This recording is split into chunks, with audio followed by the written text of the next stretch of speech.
ആ ഡിവൈഎഫ്ഐ അടിവാട് മേഖലാ കമ്മിറ്റിയാണ് നമ്മുടെ പഞ്ചായത്തിന്റെ ഭരണസമിതി അംഗങ്ങൾക്ക് ഇവിടെ സ്വീകരണം നൽകിയത്. ഈ സ്വീകരണം യഥാർത്ഥത്തിൽ ഭരണസമിതി കൂടുതൽ ഉത്തരവാദിത്വത്തോടെ ഏറ്റെടുക്കേണ്ട ഒന്നാണ്. കാരണം രാജ്യത്തെ ഏറ്റവും ഉജ്ജ്വലമായ ഒരു യുവജന പ്രസ്ഥാനം ഈ ഭരണസമിതിയെ നെഞ്ചോട് ചേർത്തു പിടിക്കുകയാണ്. അങ്ങനെ ചേർത്തു പിടിക്കാൻ ഒരു വലിയ കാരണം ഈ നാടിന്റെ ഉജ്ജ്വലമായ ഒരു ചരിത്രമാണ്. അതിന് കാരണം നാളെ ഈ നാട് ഓർത്തുവെക്കുന്ന ഏറ്റവും ചരിത്രപരമായ ഒരു നിമിഷത്തിലാണ് നമ്മൾ നിൽക്കുന്നത്. നീണ്ട 15 വർഷത്തിലധികമായി പല്ലാരിമംഗലം വലതുപക്ഷ രാഷ്ട്രീയത്തിന്റെ അംഗങ്ങളെയാണ് തെരഞ്ഞെടുത്ത് അയച്ചത്. അങ്ങേയറ്റം സ്വജനപക്ഷപാതപരവും അഴിമതി നിറഞ്ഞതുമായ ഒരു ഭരണസമിതിയെ താഴെ ഇറക്കിക്കൊണ്ട് ഇടതുപക്ഷം പല്ലാരിമംഗലത്ത് തെരഞ്ഞെടുക്കപ്പെട്ടു. നമ്മുടെ സംസ്ഥാനത്താകെ തദ്ദേശ സ്ഥാപനങ്ങളിലേക്കുള്ള തെരഞ്ഞെടുപ്പ് പൂർത്തീകരിക്കപ്പെട്ടപ്പോൾ ഇടതുപക്ഷ ജനാധിപത്യ മുന്നണിയെ കേരളത്തിലെ ജനങ്ങൾ നെഞ്ചോട് ചേർത്ത് പിടിക്കുകയാണ്. സംസ്ഥാന വ്യാപകമായി ഇടതുപക്ഷ ജനാധിപത്യ മുന്നണിയുടെ വലിയ മുന്നേറ്റമുണ്ടായി. രാജ്യത്തെ ജനത ഇടതുപക്ഷത്തെ എങ്ങനെ നോക്കിക്കാണുന്നു എന്നതിന്റെ ഏറ്റവും അവസാനത്തെ ഒരു തെളിവാണ് നമ്മുടെ മുന്നിലേക്ക് വന്നത്. ഇടതുപക്ഷം ഈ രാജ്യത്തിന്റെ പ്രതീക്ഷയാണ്. ഇടതുപക്ഷം കേരളത്തിന്റെ അത്താണിയാണ് എന്ന് കേരളീയ പൊതുസമൂഹം വീണ്ടും അടയാളപ്പെടുത്തിയിരിക്കുകയാണ്. ഇടതുപക്ഷ ജനാധിപത്യ മുന്നണിയെ തകർക്കാൻ, കേരളത്തിന്റെ മതനിരപേക്ഷ മുന്നേറ്റങ്ങൾക്ക് തടസ്സം സൃഷ്ടിക്കാൻ കേരളത്തിലെ വലതുപക്ഷവും വർഗീയവാദികളും വലതുപക്ഷ മാധ്യമങ്ങളും അവരാലാവും വിധം പരിശ്രമിച്ചിട്ടുണ്ട്. വലിയ രീതിയിലുള്ള ഇടപെടലാണ് വലതുപക്ഷ മാധ്യമങ്ങൾ നടത്തിയത്. ഇടതുപക്ഷ ജനാധിപത്യ മുന്നണിയുടെ നേതൃത്വത്തിലുള്ള ഒരു സർക്കാരിനെ എങ്ങനെയൊക്കെ അപമാനിക്കാനാകുമോ, ഏതെല്ലാം രീതിയിൽ പൊതുജനങ്ങളുടെ മധ്യത്തിൽ ഈ ഗവൺമെന്റിനെയും ഇടതുപക്ഷത്തിന്റെ ഭരണനേട്ടങ്ങളെയും മറച്ചു പിടിക്കാനാകുമോ, അതിനൊക്കെ വേണ്ടി ഈ നാട്ടിലെ മാധ്യമങ്ങൾ കോർപ്പറേറ്റുകളുടെ ഫണ്ട് വാങ്ങിക്കൊണ്ട് നമുക്കെതിരായി അവരുടെ കൂലിയെടുത്ത് നടത്തിക്കൊണ്ടേയിരുന്നു.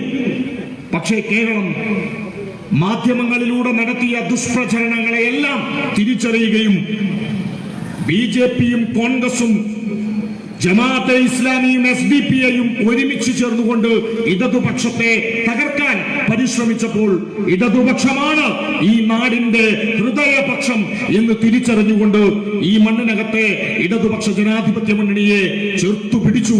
ഇടതുപക്ഷം കേരളത്തിൽ ഏറ്റവും ഉജ്ജ്വലമായ ഒരു മുന്നേറ്റമുണ്ടാക്കി.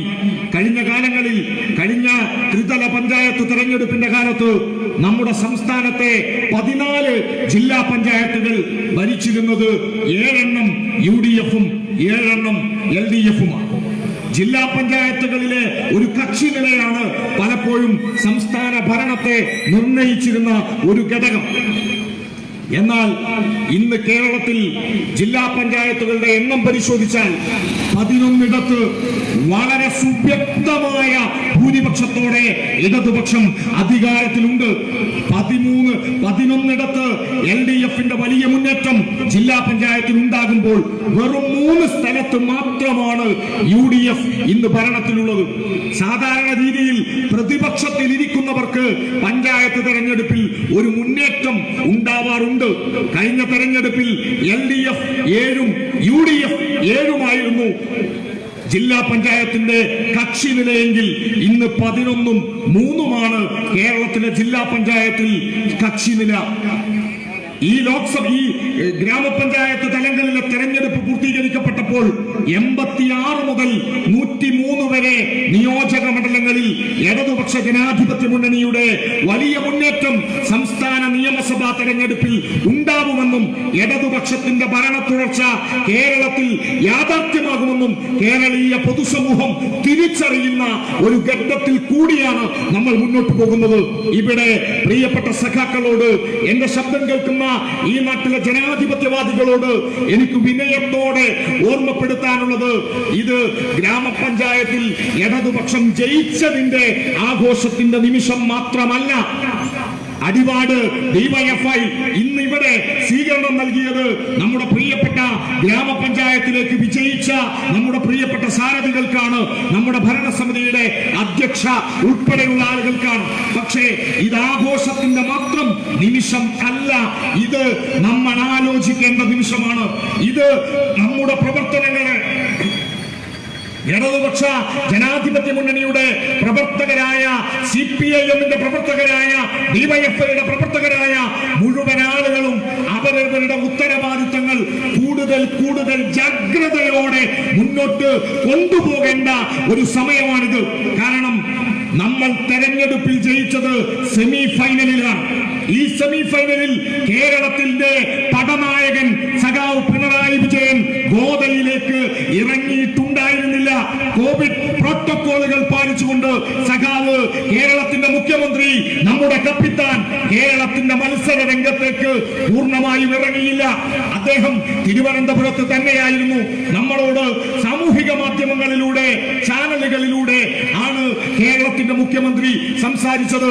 നമ്മൾ മത്സര രംഗത്തേക്ക് ഇറങ്ങിയപ്പോ നമുക്ക് വേണ്ടി മത്സര രംഗത്തേക്ക് ഇറങ്ങിയത് ഇടതുപക്ഷ ജനാധിപത്യ മുന്നണിയുടെ ഫുൾ ടീം ആയിരുന്നില്ല. സാധാരണ സെമി ഫൈനലിലൊക്കെ ഗ്രൗണ്ടിലേക്ക് കളിക്കാൻ ടീം ഇറങ്ങുമ്പോ അവരുടെ നല്ല പ്ലേയേഴ്സിനെ ഗ്രൗണ്ടിലേക്ക് ഇറക്കും. എന്നാൽ ഇടതുപക്ഷ ജനാധിപത്യ മുന്നണി ഞങ്ങളുടെ കളിക്കാരിൽ പല ആളുകളുടെയും പ്രധാനപ്പെട്ട പ്ലേയേഴ്സിനെ ഞങ്ങൾ റെസ്റ്റ് കൊടുത്തുകൊണ്ട് ഞങ്ങൾ അവരെ ബെഞ്ചിലിരുത്തി ഞങ്ങളുടെ ഗ്രൗണ്ടിലേക്ക് കളിക്കാൻ ഇറങ്ങിയത് ഞങ്ങളുടെ ബാലസംഘത്തിന്റെ, ഞങ്ങളുടെ ഇടതുപക്ഷ പ്രസ്ഥാനങ്ങളിൽ ഏറ്റവും ചെറിയ പ്രസ്ഥാനമായ ബാലസംഘത്തിന്റെ, ഞങ്ങളുടെ പ്രിയപ്പെട്ട തിരുവനന്തപുരം മേയർ സഖാവ് ആര്യയെ പോലെയുള്ളവർ, ഡിവൈഎഫ്ഐയുടെ ചെറുപ്പക്കാർ, SFIയുടെ നേതാക്കന്മാർ മത്സരരംഗത്തേക്ക് വന്നു. എല്ലാ വിഭാഗം ആളുകളും ഇടതുപക്ഷത്തെ ഹൃദയത്തോട് ചേർത്തു പിടിച്ചുകൊണ്ട് കേരളത്തിന്റെ ചരിത്രത്തിലെ ഏറ്റവും ഉജ്ജ്വലമായ ഒരു വിജയം ഇടതുപക്ഷ ജനാധിപത്യ മുന്നണിക്ക് നൽകി. നമ്മൾ ഇനി ഫൈനലിലേക്ക് ഗ്രൗണ്ടിൽ ഇറങ്ങാൻ പോവുകയാണ്. നമ്മൾ ഫൈനലിലേക്ക് ഇറങ്ങുമ്പോ ഇവിടുത്തെ വലതുപക്ഷത്തോട്, കോൺഗ്രസിനോട്, ലീഗിനോട്, BJPയോട് ഞങ്ങൾ ഒന്നേ പറയുന്നുള്ളൂ. ഞങ്ങളുടെ നേതാവ്, ഞങ്ങളുടെ പടത്തലവൻ, ഞങ്ങളുടെ ടീമിന്റെ ക്യാപ്റ്റൻ സഖാവ് പിണറായി വിജയൻ ഗ്രൗണ്ടിൽ ഇറങ്ങി കളിക്കുമ്പോ അന്ന് പൊടി പോലുമില്ല കണ്ടുപിടിക്കാൻ എന്ന അവസ്ഥയിലേക്ക് കോൺഗ്രസ്, ലീഗ് നിങ്ങൾ മാറിപ്പോകും. ഈ കേരളത്തിൽ അത് ഞങ്ങളെക്കാൾ നന്നായി കോൺഗ്രസിനും ലീഗിനും BJPക്കും അറിയാം എന്നതാണ് യഥാർത്ഥത്തിലുള്ള വസ്തുത. ഇടതുപക്ഷം വരാനിരിക്കുന്ന നിയമസഭാ തെരഞ്ഞെടുപ്പിൽ വലിയ മുന്നേറ്റമുണ്ടാക്കും. കേരളത്തിന്റെ ചരിത്രത്തിൽ ഇടതുപക്ഷത്തിന്റെ ഭരണ തുടർച്ച ഉണ്ടാവുന്ന വർഷമാണ് ഈ വരുന്ന 2021 നിയമസഭാ തെരഞ്ഞെടുപ്പ്. ഇടതുപക്ഷത്തിന്റെ ഭരണ തുടർച്ച കേരളത്തിൽ യാഥാർത്ഥ്യമാകും എന്ന ഘട്ടം വന്നപ്പോ കേരളത്തിൽ പുതിയ തെരഞ്ഞെടുപ്പ് സഖ്യങ്ങൾ ഈ ഗ്രാമപഞ്ചായത്ത് തെരഞ്ഞെടുപ്പിൽ പരീക്ഷിച്ചതാണ്. അത് വീണ്ടും വരാനിരിക്കുകയാണ്. കേരളത്തിൽ ഒരു പുതിയ സഖ്യം ഉണ്ടാവുന്നുണ്ട്. എന്റെ ശബ്ദം കേൾക്കുന്ന പ്രിയപ്പെട്ടവരെ, കേരളത്തിലെ ജനങ്ങൾ ഇടതുപക്ഷത്തെ നെഞ്ചേറ്റിയത് എന്തുകൊണ്ടാണ്, ഇടതുപക്ഷം തെരഞ്ഞെടുപ്പിൽ ജയിച്ചത് എന്തുകൊണ്ടാണ് എന്ന് ഇടതുപക്ഷത്തിന്റെ ശത്രുക്കൾ ഒന്ന് പരിശോധിക്കണം. എന്റെ ശബ്ദം കേൾക്കുന്ന പ്രിയപ്പെട്ട മുസ്ലിം ലീഗിന്റെ ചെറുപ്പക്കാർ ഈ പ്രദേശത്ത് എവിടെയെങ്കിലും ഉണ്ടെങ്കിൽ നിങ്ങളുടെ തലച്ചോറ് കൊണ്ട് ഒന്നാലോചിക്ക്, ചിന്തിക്കൂ. ചിന്തിക്കുന്ന മനുഷ്യന് ദൃഷ്ടാന്തമുണ്ട് എന്ന് പഠിപ്പിച്ചത് പരിശുദ്ധ ഖുർആനാണ്. നിങ്ങളുടെ തലച്ചോറിൽ ചിന്തിക്കാനുള്ള ശേഷിയുണ്ടെങ്കിൽ ഒന്നാലോചിക്ക്. ഇടതുപക്ഷത്തിന്റെ വിജയം എന്തുകൊണ്ട് കേരളത്തിൽ യാഥാർത്ഥ്യമായി? നിങ്ങളുടെ പല്ലാരിമംഗലത്ത് കാലാകാലങ്ങളിലായി ഞങ്ങളുടെ മലപ്പുറത്തൊക്കെ പറയുന്നത് പോലെ സ്വർഗത്തിലേക്ക് കോടി വെച്ച് കയറിപ്പോയ ഇവിടുത്തെ മുസ്ലിം ലീഗിന്റെ വൃത്തികെട്ട പച്ചപ്പതാകയെ പുറങ്കാലുകൊണ്ട് ഈ നാട് പരിശോധിക്കണം. അപ്പോൾ ഈ നാടിന്റെ ജനതയുടെ പ്രബുദ്ധത നമുക്ക് വെളിച്ചത്തുകൊണ്ട് നമ്മുടെ മുന്നിലേക്ക് വെളിപ്പെടും. ഈ കേരളത്തിൽ ജനം ഇടതുപക്ഷത്തെ ഹൃദയത്തോട് ചേർത്തു പിടിച്ചത് ഈ കേരളം പ്രതിസന്ധി അനുഭവിച്ച ഒരു കാലമുണ്ട്. കോവിഡ് എന്ന മഹാമാരി നമ്മുടെ ജീവിതത്തെ തടവിലാക്കിയ കാലം, നമ്മൾ ക്വാറന്റൈനിൽ, നമ്മൾ നമ്മുടെ ജീവിതത്തിനകത്ത് ഇതുവരെ കേൾക്കാത്ത ലോക്ക്ഡൌണിൽ ജീവിതം തടസ്സപ്പെടുത്തപ്പെട്ട കാലം. ആ കാലഘട്ടം ഓർമ്മയില്ലേ നിങ്ങൾക്ക്? കഴിഞ്ഞ മാർച്ച് മാസം 10-ാം തീയതിയാണ് നിങ്ങളുടെ കുട്ടികൾ അവസാനമായി സ്കൂൾ വിട്ട് വീട്ടിലേക്ക് വന്നത്. നാളെ മുതൽ നമ്മുടെ കേരളത്തിലെ കുട്ടികൾ അവരുടെ 10ാം ക്ലാസ്സുകാർ, പ്ലസ് ടുക്കാർ വീണ്ടും കേരളത്തിലെ വിദ്യാലയങ്ങളിലേക്ക് പോവുകയാണ്. ആ കേരളത്തിൽ നമ്മൾ ആലോചിക്കുക, ഈ കോവിഡ് വന്ന സമയം ഇന്ത്യ മഹാരാജ്യത്തിന്റെ തെരുവുകളെ മറക്കാൻ പാടില്ല. നമ്മൾ ഇന്ത്യയുടെ തെരുവോരങ്ങളിൽ വിഭജനകാലത്ത് കണ്ട പലായനത്തെക്കാൾ അതിഭീകരമായ പലായനങ്ങൾ, ഞങ്ങൾ മലപ്പുറം ഭാഷയിൽ പറഞ്ഞാൽ ഒരു വാക്കുണ്ട്, നിക്കക്കള്ളി ഇല്ലാതാവുക. നിങ്ങൾ കോതമംഗലത്തുകാര്, അടിവാടുകാര് അങ്ങനെ പറയോ എന്ന് എനിക്കറിഞ്ഞൂടാ. നിക്കക്കള്ളി ഇല്ലാതാവുന്ന മനുഷ്യനുണ്ട്. നിൽക്കാൻ ഒരു തരി മണ്ണ് ബാക്കിയില്ലാതെ, എവിടെയും നിൽക്കാനാവാതെ പലായനം ചെയ്യേണ്ടി വന്ന, ഹിജ്റ പോവേണ്ടി വന്ന മനുഷ്യരുണ്ട് ഈ ഇന്ത്യ മഹാരാജ്യത്ത്. കോവിഡ് കാലത്ത് ഈ കോവിഡ് നമ്മുടെ രാജ്യത്ത് പട്ടിണി മരണങ്ങൾ സൃഷ്ടിച്ചു. കോവിഡ് കാരണം രാജ്യത്തിന്റെ തെരുവോരങ്ങളിൽ തൊഴിൽ നഷ്ടപ്പെട്ട മനുഷ്യർ രാജ്യത്തിന്റെ തെരുവോരങ്ങളിലൂടെ ആരും താങ്ങാനില്ലാതെ, സംരക്ഷിക്കാനില്ലാതെ രാജ്യത്തിന്റെ ചുട്ടുപൊള്ളുന്ന വഴിയോരങ്ങളിലൂടെ നടന്നുപോയപ്പോ തന്റെ കൂടപ്പിറപ്പ്, തന്റെ അമ്മ, തന്റെ കൂടെയുള്ളവർ തെരുവിൽ തളർന്നു വീണപ്പോ അവർക്കൊരു തുള്ളി വെള്ളം പോലും കൊടുക്കാനാവാതെ, ഒരു നേരത്തെ വിശപ്പ് പോലും മാറ്റാനാവാതെ കൂടപ്പിറപ്പ് മരിക്കുന്നത് കണ്ടു നിൽക്കേണ്ടി വന്ന മനുഷ്യരുടെ രാജ്യത്തിന്റെ പേരാണ് ഇന്ത്യ. ഈ ഇന്ത്യ മഹാരാജ്യത്ത് 28 സംസ്ഥാനങ്ങളുണ്ട്, 9 കേന്ദ്രഭരണ പ്രദേശങ്ങളുണ്ട്. രാജ്യത്തിന്റെ തെരുവുകളിൽ പട്ടിണി മരണം റിപ്പോർട്ട് ചെയ്യപ്പെട്ടപ്പോ അന്താരാഷ്ട്ര മനുഷ്യാവകാശ ഏജൻസി ആംനസ്റ്റി ഇന്റർനാഷണൽ അത് അന്താരാഷ്ട്ര സമൂഹത്തിലേക്ക് കൊണ്ടുവരും എന്നായപ്പോ ആംനസ്റ്റിയുടെ ഓഫീസ് ഡൽഹിയിൽ പ്രവർത്തിക്കാൻ അനുവാദം നിഷേധിച്ച സംഘപരിവാരത്തിന്റെ ഗവൺമെന്റ് നമ്മുടെ രാജ്യം ഭരിച്ചപ്പോ, ഓർക്കുക പ്രിയപ്പെട്ടവരെ, ഈ കോവിഡ് കാരണം തൊഴിൽ നഷ്ടപ്പെട്ടവർ നിങ്ങളുടെ കൂട്ടത്തിലുണ്ട് എന്ന് എനിക്ക് ഉറപ്പാണ്. ഈ കോവിഡ് കാരണം വരുമാനം നിലച്ചുപോയ കച്ചവടക്കാർ, വരുമാനം നിലച്ചുപോയ ഡ്രൈവർമാർ നമ്മുടെ കൺമുൻപിലുണ്ട് എന്നത് യാഥാർത്ഥ്യമാണ്.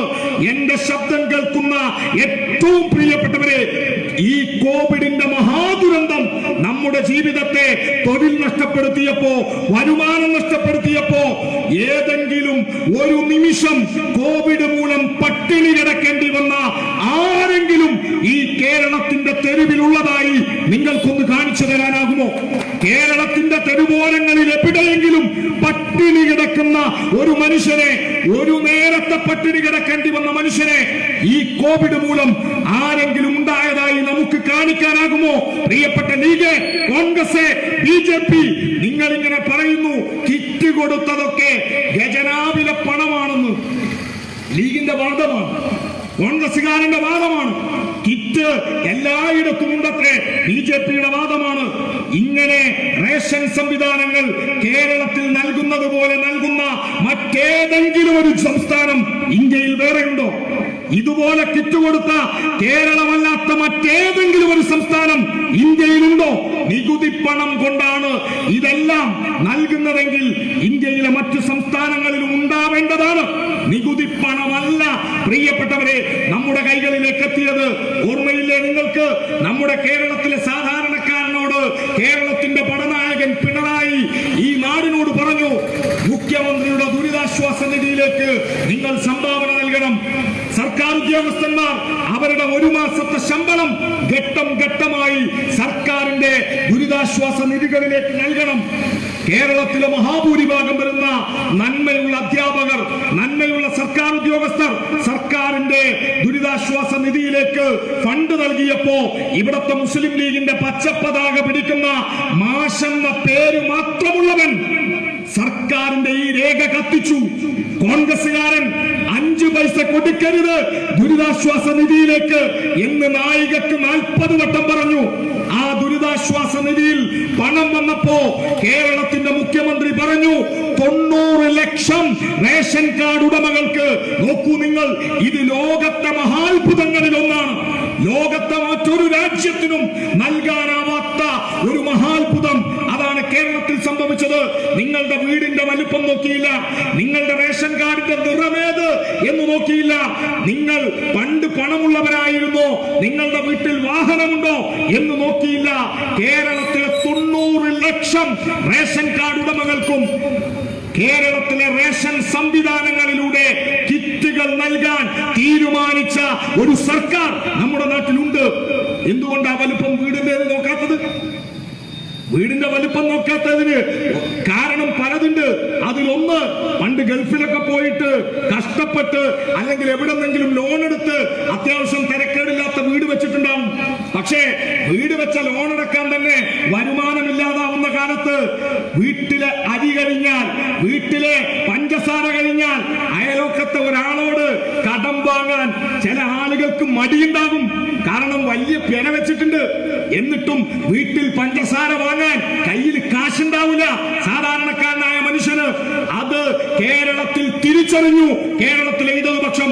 എന്നിട്ട് ലോക്ക്ഡൌണിന്റെ കാലം നോക്കണം നിങ്ങൾ. ഇന്ത്യയിൽ ലോക്ക്ഡൌൺ കാരണം പട്ടിണി കിടന്ന് മനുഷ്യർ മരിച്ചപ്പോ ഈ കേരളത്തിന്റെ മുഖ്യമന്ത്രി കേരളീയ സമൂഹത്തോട് പറഞ്ഞു, കമ്മ്യൂണിറ്റി കിച്ചൺ. ഈ കേരളത്തിലല്ലാതെ മറ്റെവിടെ കാണും കോൺഗ്രസ് കമ്മ്യൂണിറ്റി കിച്ചൺ? നിങ്ങളുടെ വീടുകളിലേക്ക് പാചകം ചെയ്ത ഭക്ഷണം എത്തിക്കാൻ തീരുമാനിച്ചത് ഇടതുപക്ഷ ജനാധിപത്യ മുന്നണി, കേരളത്തിലെ കമ്മ്യൂണിസ്റ്റുകാർ. ഈ കമ്മ്യൂണിസ്റ്റ് പ്രസ്ഥാനം ഈ നാടിനകത്ത് ഇല്ലായിരുന്നു എങ്കിൽ എന്താകുമായിരുന്നു? എന്റെ ഏറ്റവും പ്രിയപ്പെട്ട സഹോദരങ്ങളെ, നമ്മുടെ വീട്ടിലെ ഇപ്പോഴത്തെ അവസ്ഥ, കേരളത്തിൽ ഇന്ന് പിണറായി വിജയനല്ല, ഇടതുപക്ഷമല്ല ഭരിക്കുന്നത്. കോവിഡ് മൂലം എന്താകുമായിരുന്നു നിങ്ങളുടെയും എന്റെയും വീടിന്റെ അവസ്ഥ? പരിശോധിക്കുക സാധാരണക്കാർ. നിങ്ങൾ വരാനിരിക്കുന്ന തെരഞ്ഞെടുപ്പിൽ ഇടതുപക്ഷത്തെ പരാജയപ്പെടുത്തിയാൽ പരാജയപ്പെട്ടു പോവുക നമ്മുടെ അടുക്കളകളാണ്, നമ്മുടെ ആമാശയങ്ങളാണ്, നമുക്ക് ലഭിക്കുന്ന ക്ഷേമ പെൻഷനുകളാണ്, നമ്മുടെ ആശുപത്രികളാണ്, നമ്മുടെ വിദ്യാലയങ്ങളാണ്. അതുകൊണ്ട് ഇടതുപക്ഷം ഈ നാടിന്റെ പക്ഷമാണ്. ഇടതുപക്ഷം ഇങ്ങനെയായത് പെട്ടെന്നൊരു ദിവസമല്ല. നോക്കൂ നിങ്ങൾ, കേരളത്തിന് ഒരു മുഖ്യമന്ത്രിയുണ്ട്. നമ്മുടെ മുഖ്യമന്ത്രി ജീവിതത്തിൽ പട്ടിണിയുടെ ദുരിതം ജീവിതം കൊണ്ട് അനുഭവിച്ച മനുഷ്യനാണ്. കേരളത്തിന്റെ മുഖ്യമന്ത്രി സഖാവ് പിണറായി വിജയന്റെ അച്ഛൻ തെങ്ങുകയറ്റ തൊഴിലാളിയായ കോലേട്ടനാണ്. തെങ്ങുകയറ്റ തൊഴിലാളിയായ കോലേട്ടന്റെ മകൻ വിജയൻ കുട്ടിക്കാലത്ത് പട്ടിണിയുടെ വേദന ജീവിതം കൊണ്ട് അനുഭവിച്ചവനാണ്. അതുകൊണ്ട് തന്നെ ജീവിതത്തിൽ ദുരിതകാലങ്ങളിൽ പട്ടിണി കിടക്കുന്നവന്റെ വേദന അനുഭവിച്ചറിഞ്ഞ മനുഷ്യൻ കേരളത്തിലെ മനുഷ്യരോട് പറഞ്ഞു, ഈ കേരളം കോവിഡ് മഹാമാരിയുടെ കാലത്ത് പട്ടിണി കിടക്കില്ല. അത് കേരളത്തിന്റെ മുഖ്യമന്ത്രിയുടെ ഉറപ്പ്. കേരളം ഈ പ്രതിസന്ധിയുടെ കാലത്ത് സുഭിക്ഷമായ ഭക്ഷണം കഴിച്ചു.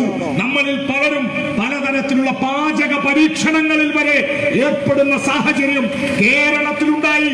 ആ കേരളത്തെ മാറ്റിത്തീർത്തത്, സംരക്ഷിച്ചത് കൊറോണ വന്നപ്പോ, നിപ വന്നപ്പോ, ഓക്കി വന്നപ്പോ, പലവട്ടം പ്രളയം വന്നപ്പോ, പ്രതിസന്ധിയുടെ ഘട്ടങ്ങളിൽ ഈ നാടിന് താങ്ങായി തണലായി നിന്നത് കേരളത്തിലെ ഇടതുപക്ഷമാണ്. ആ ഇടതുപക്ഷം ഈ മണ്ണിൽ ഇനിയും തുടരേണ്ടതുണ്ട്. ഇടതുപക്ഷത്തെ പരാജയപ്പെടുത്താൻ RSSനെയും ജമാഅത്തെ ഇസ്ലാമിയെയും ഒരുപോലെ കൂട്ടുപിടിച്ചുകൊണ്ട് ഇടതുപക്ഷത്തിനെതിരെ തങ്ങളുടെ മുന്നണിയെ വിപുലീകരിക്കുന്ന ഈ നാടിനകത്തെ കോൺഗ്രസിനോട്, ലീഗിനോട് ഞങ്ങൾക്കൊന്നേ പറയാനുള്ളൂ, നിങ്ങൾ തീക്കൊള്ളി കൊണ്ടാണ് തലചൊറിയുന്നത്. മിസ്റ്റർ PK കുഞ്ഞാലിക്കുട്ടി, നിങ്ങൾ പറഞ്ഞു കേരളത്തിലെ മുസ്ലിം ലീഗിന്റെ ഏറ്റവും വലിയ ശത്രു BJP അല്ല, RSS അല്ല, അത് CPIM ആണെന്ന്. അതേടോ, ഞങ്ങൾ നിങ്ങളുടെ ശത്രുവ. കാരണം മുസ്ലിമിന്റെ പേര് പറഞ്ഞുകൊണ്ട് ഇവിടുത്തെ സാധാരണക്കാരന്റെ ജീവിതത്തെ തച്ചു തകർക്കുന്ന, എന്ത് വൃത്തികേടിനും കൂട്ടുനിൽക്കുന്ന ഈ നെറികെട്ട ലീഗിന്റെ രാഷ്ട്രീയത്തെ വിമർശിച്ചാൽ അതെങ്ങനെയാണ് പ്രിയപ്പെട്ടവരെ മുസ്ലിം വിമർശനമായി മാറുക? കമ്മ്യൂണിസ്റ്റ് പാർട്ടിയുടെ കൊടി പിടിച്ചാൽ, ഞാനൊക്കെ മലപ്പുറത്തത് പലവട്ടം കേട്ടതാ, നിങ്ങളുടെ ഈ പല്ലാരിമംഗലത്തുകാരും അത് കേട്ട് കാണും. ഇടതുപക്ഷത്തിന്റെ കൊടി ഞങ്ങളൊക്കെ ഡിവൈഎഫ്ഐയുടെ SFIയുടെ കൊടി പിടിച്ച് എങ്ങാനും വിദ്യാർത്ഥി രാഷ്ട്രീയത്തിലൂടെ യുവജന സംഘടനയിലൂടെ ഇടതുപക്ഷത്തിന്റെ പ്രവർത്തകരായാൽ നാട്ടിലെ ലീഗിന്റെ കാരണവന്മാർ പള്ളിയിൽ പോകുമ്പോ പതുക്കെ വിളിക്കും, അല്ല മോനെ മരിച്ചു പോണ്ടേ, മടി ഉണ്ടാവും. മരിച്ച മയ്യത്ത് കൊണ്ടുപോകുമ്പോ അത് പിടിക്കാൻ ഈ ഞങ്ങളല്ലാതെ വേറെ ആരെങ്കിലും ഉണ്ടാവുമോ? അടുത്ത ചോദ്യം. ദുനിയാവ് മാത്രം മതിയോ, ആഖിറം വേണ്ടേ?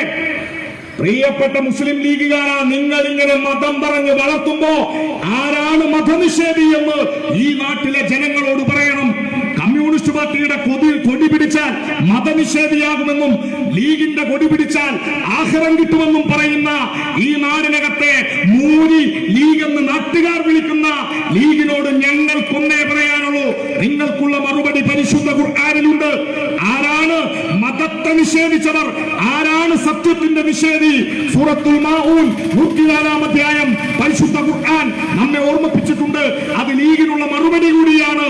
അറഅയ്തല്ലദീ യുകദ്ദിബു ബിദ്ദീൻ വദാലിക്കല്ലദീ യദുഹുൽ യതീം വലാ യഹൂവു അലാ തുആമിൽ മിസ്കീൻ. പരിശുദ്ധ ഖുർആൻ 103-ാം അധ്യായം 104-ാം അധ്യായം ഈ നാടിനോട് പറഞ്ഞു, അറഅയ്ത നീ കാണുന്നില്ലയോ? ആരെയാണ് കാണാത്തത്? വദാലിക അവരാരാണ്?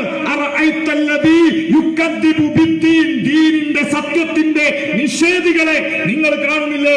ഖുർആൻ പറയുന്നു വദാലിക അവർ ചുവന്ന കൊടി പിടിച്ചവരാണ് എന്നല്ല, വദാലിക അവർ ഡിവൈഎഫ്ഐക്കാരാണ് എന്നല്ല, വദാലിക്കല്ലദീ യദുഹുൽ യതീം അനാഥരായ മക്കൾക്ക് അർഹതപ്പെട്ടത് നിഷേധിക്കുന്നവൻ, വലാ യഹൂവു അലാ തുആമിൽ മിസ്കീൻ മിസ്കീനിന്റെ വിശക്കുന്നവന്റെ പാവപ്പെട്ടവന്റെ വേദന മാറ്റാത്തവൻ, പട്ടിണി മാറ്റാത്തവൻ, അവനെയാണ് സത്യനിഷേധി എന്ന് പരിശുദ്ധ ഖുർആൻ വിശേഷിപ്പിച്ചത്. ഈ കേരളത്തിലെ 90 ലക്ഷം കുടുംബങ്ങളുടെ പട്ടിണി മാറ്റിയ ഇടതുപക്ഷം എങ്ങനെയാണോ സത്യത്തിന്റെ നിഷേധിയാവുക? ഇടതുപക്ഷം ഒരു മതത്തിന്റെയും പാർട്ടിയല്ല, എല്ലാ മതത്തിന്റെയും പാർട്ടിയാണ്. ഞങ്ങളിൽ ഹിന്ദുവുണ്ട്, ഞങ്ങളിൽ മുസൽമാനുണ്ട്, ഞങ്ങളിൽ ക്രൈസ്തവരുണ്ട്, ഞങ്ങളിൽ മതമുള്ളവനുണ്ട്, ഞങ്ങളിൽ മതമില്ലാത്തവരുമുണ്ട്.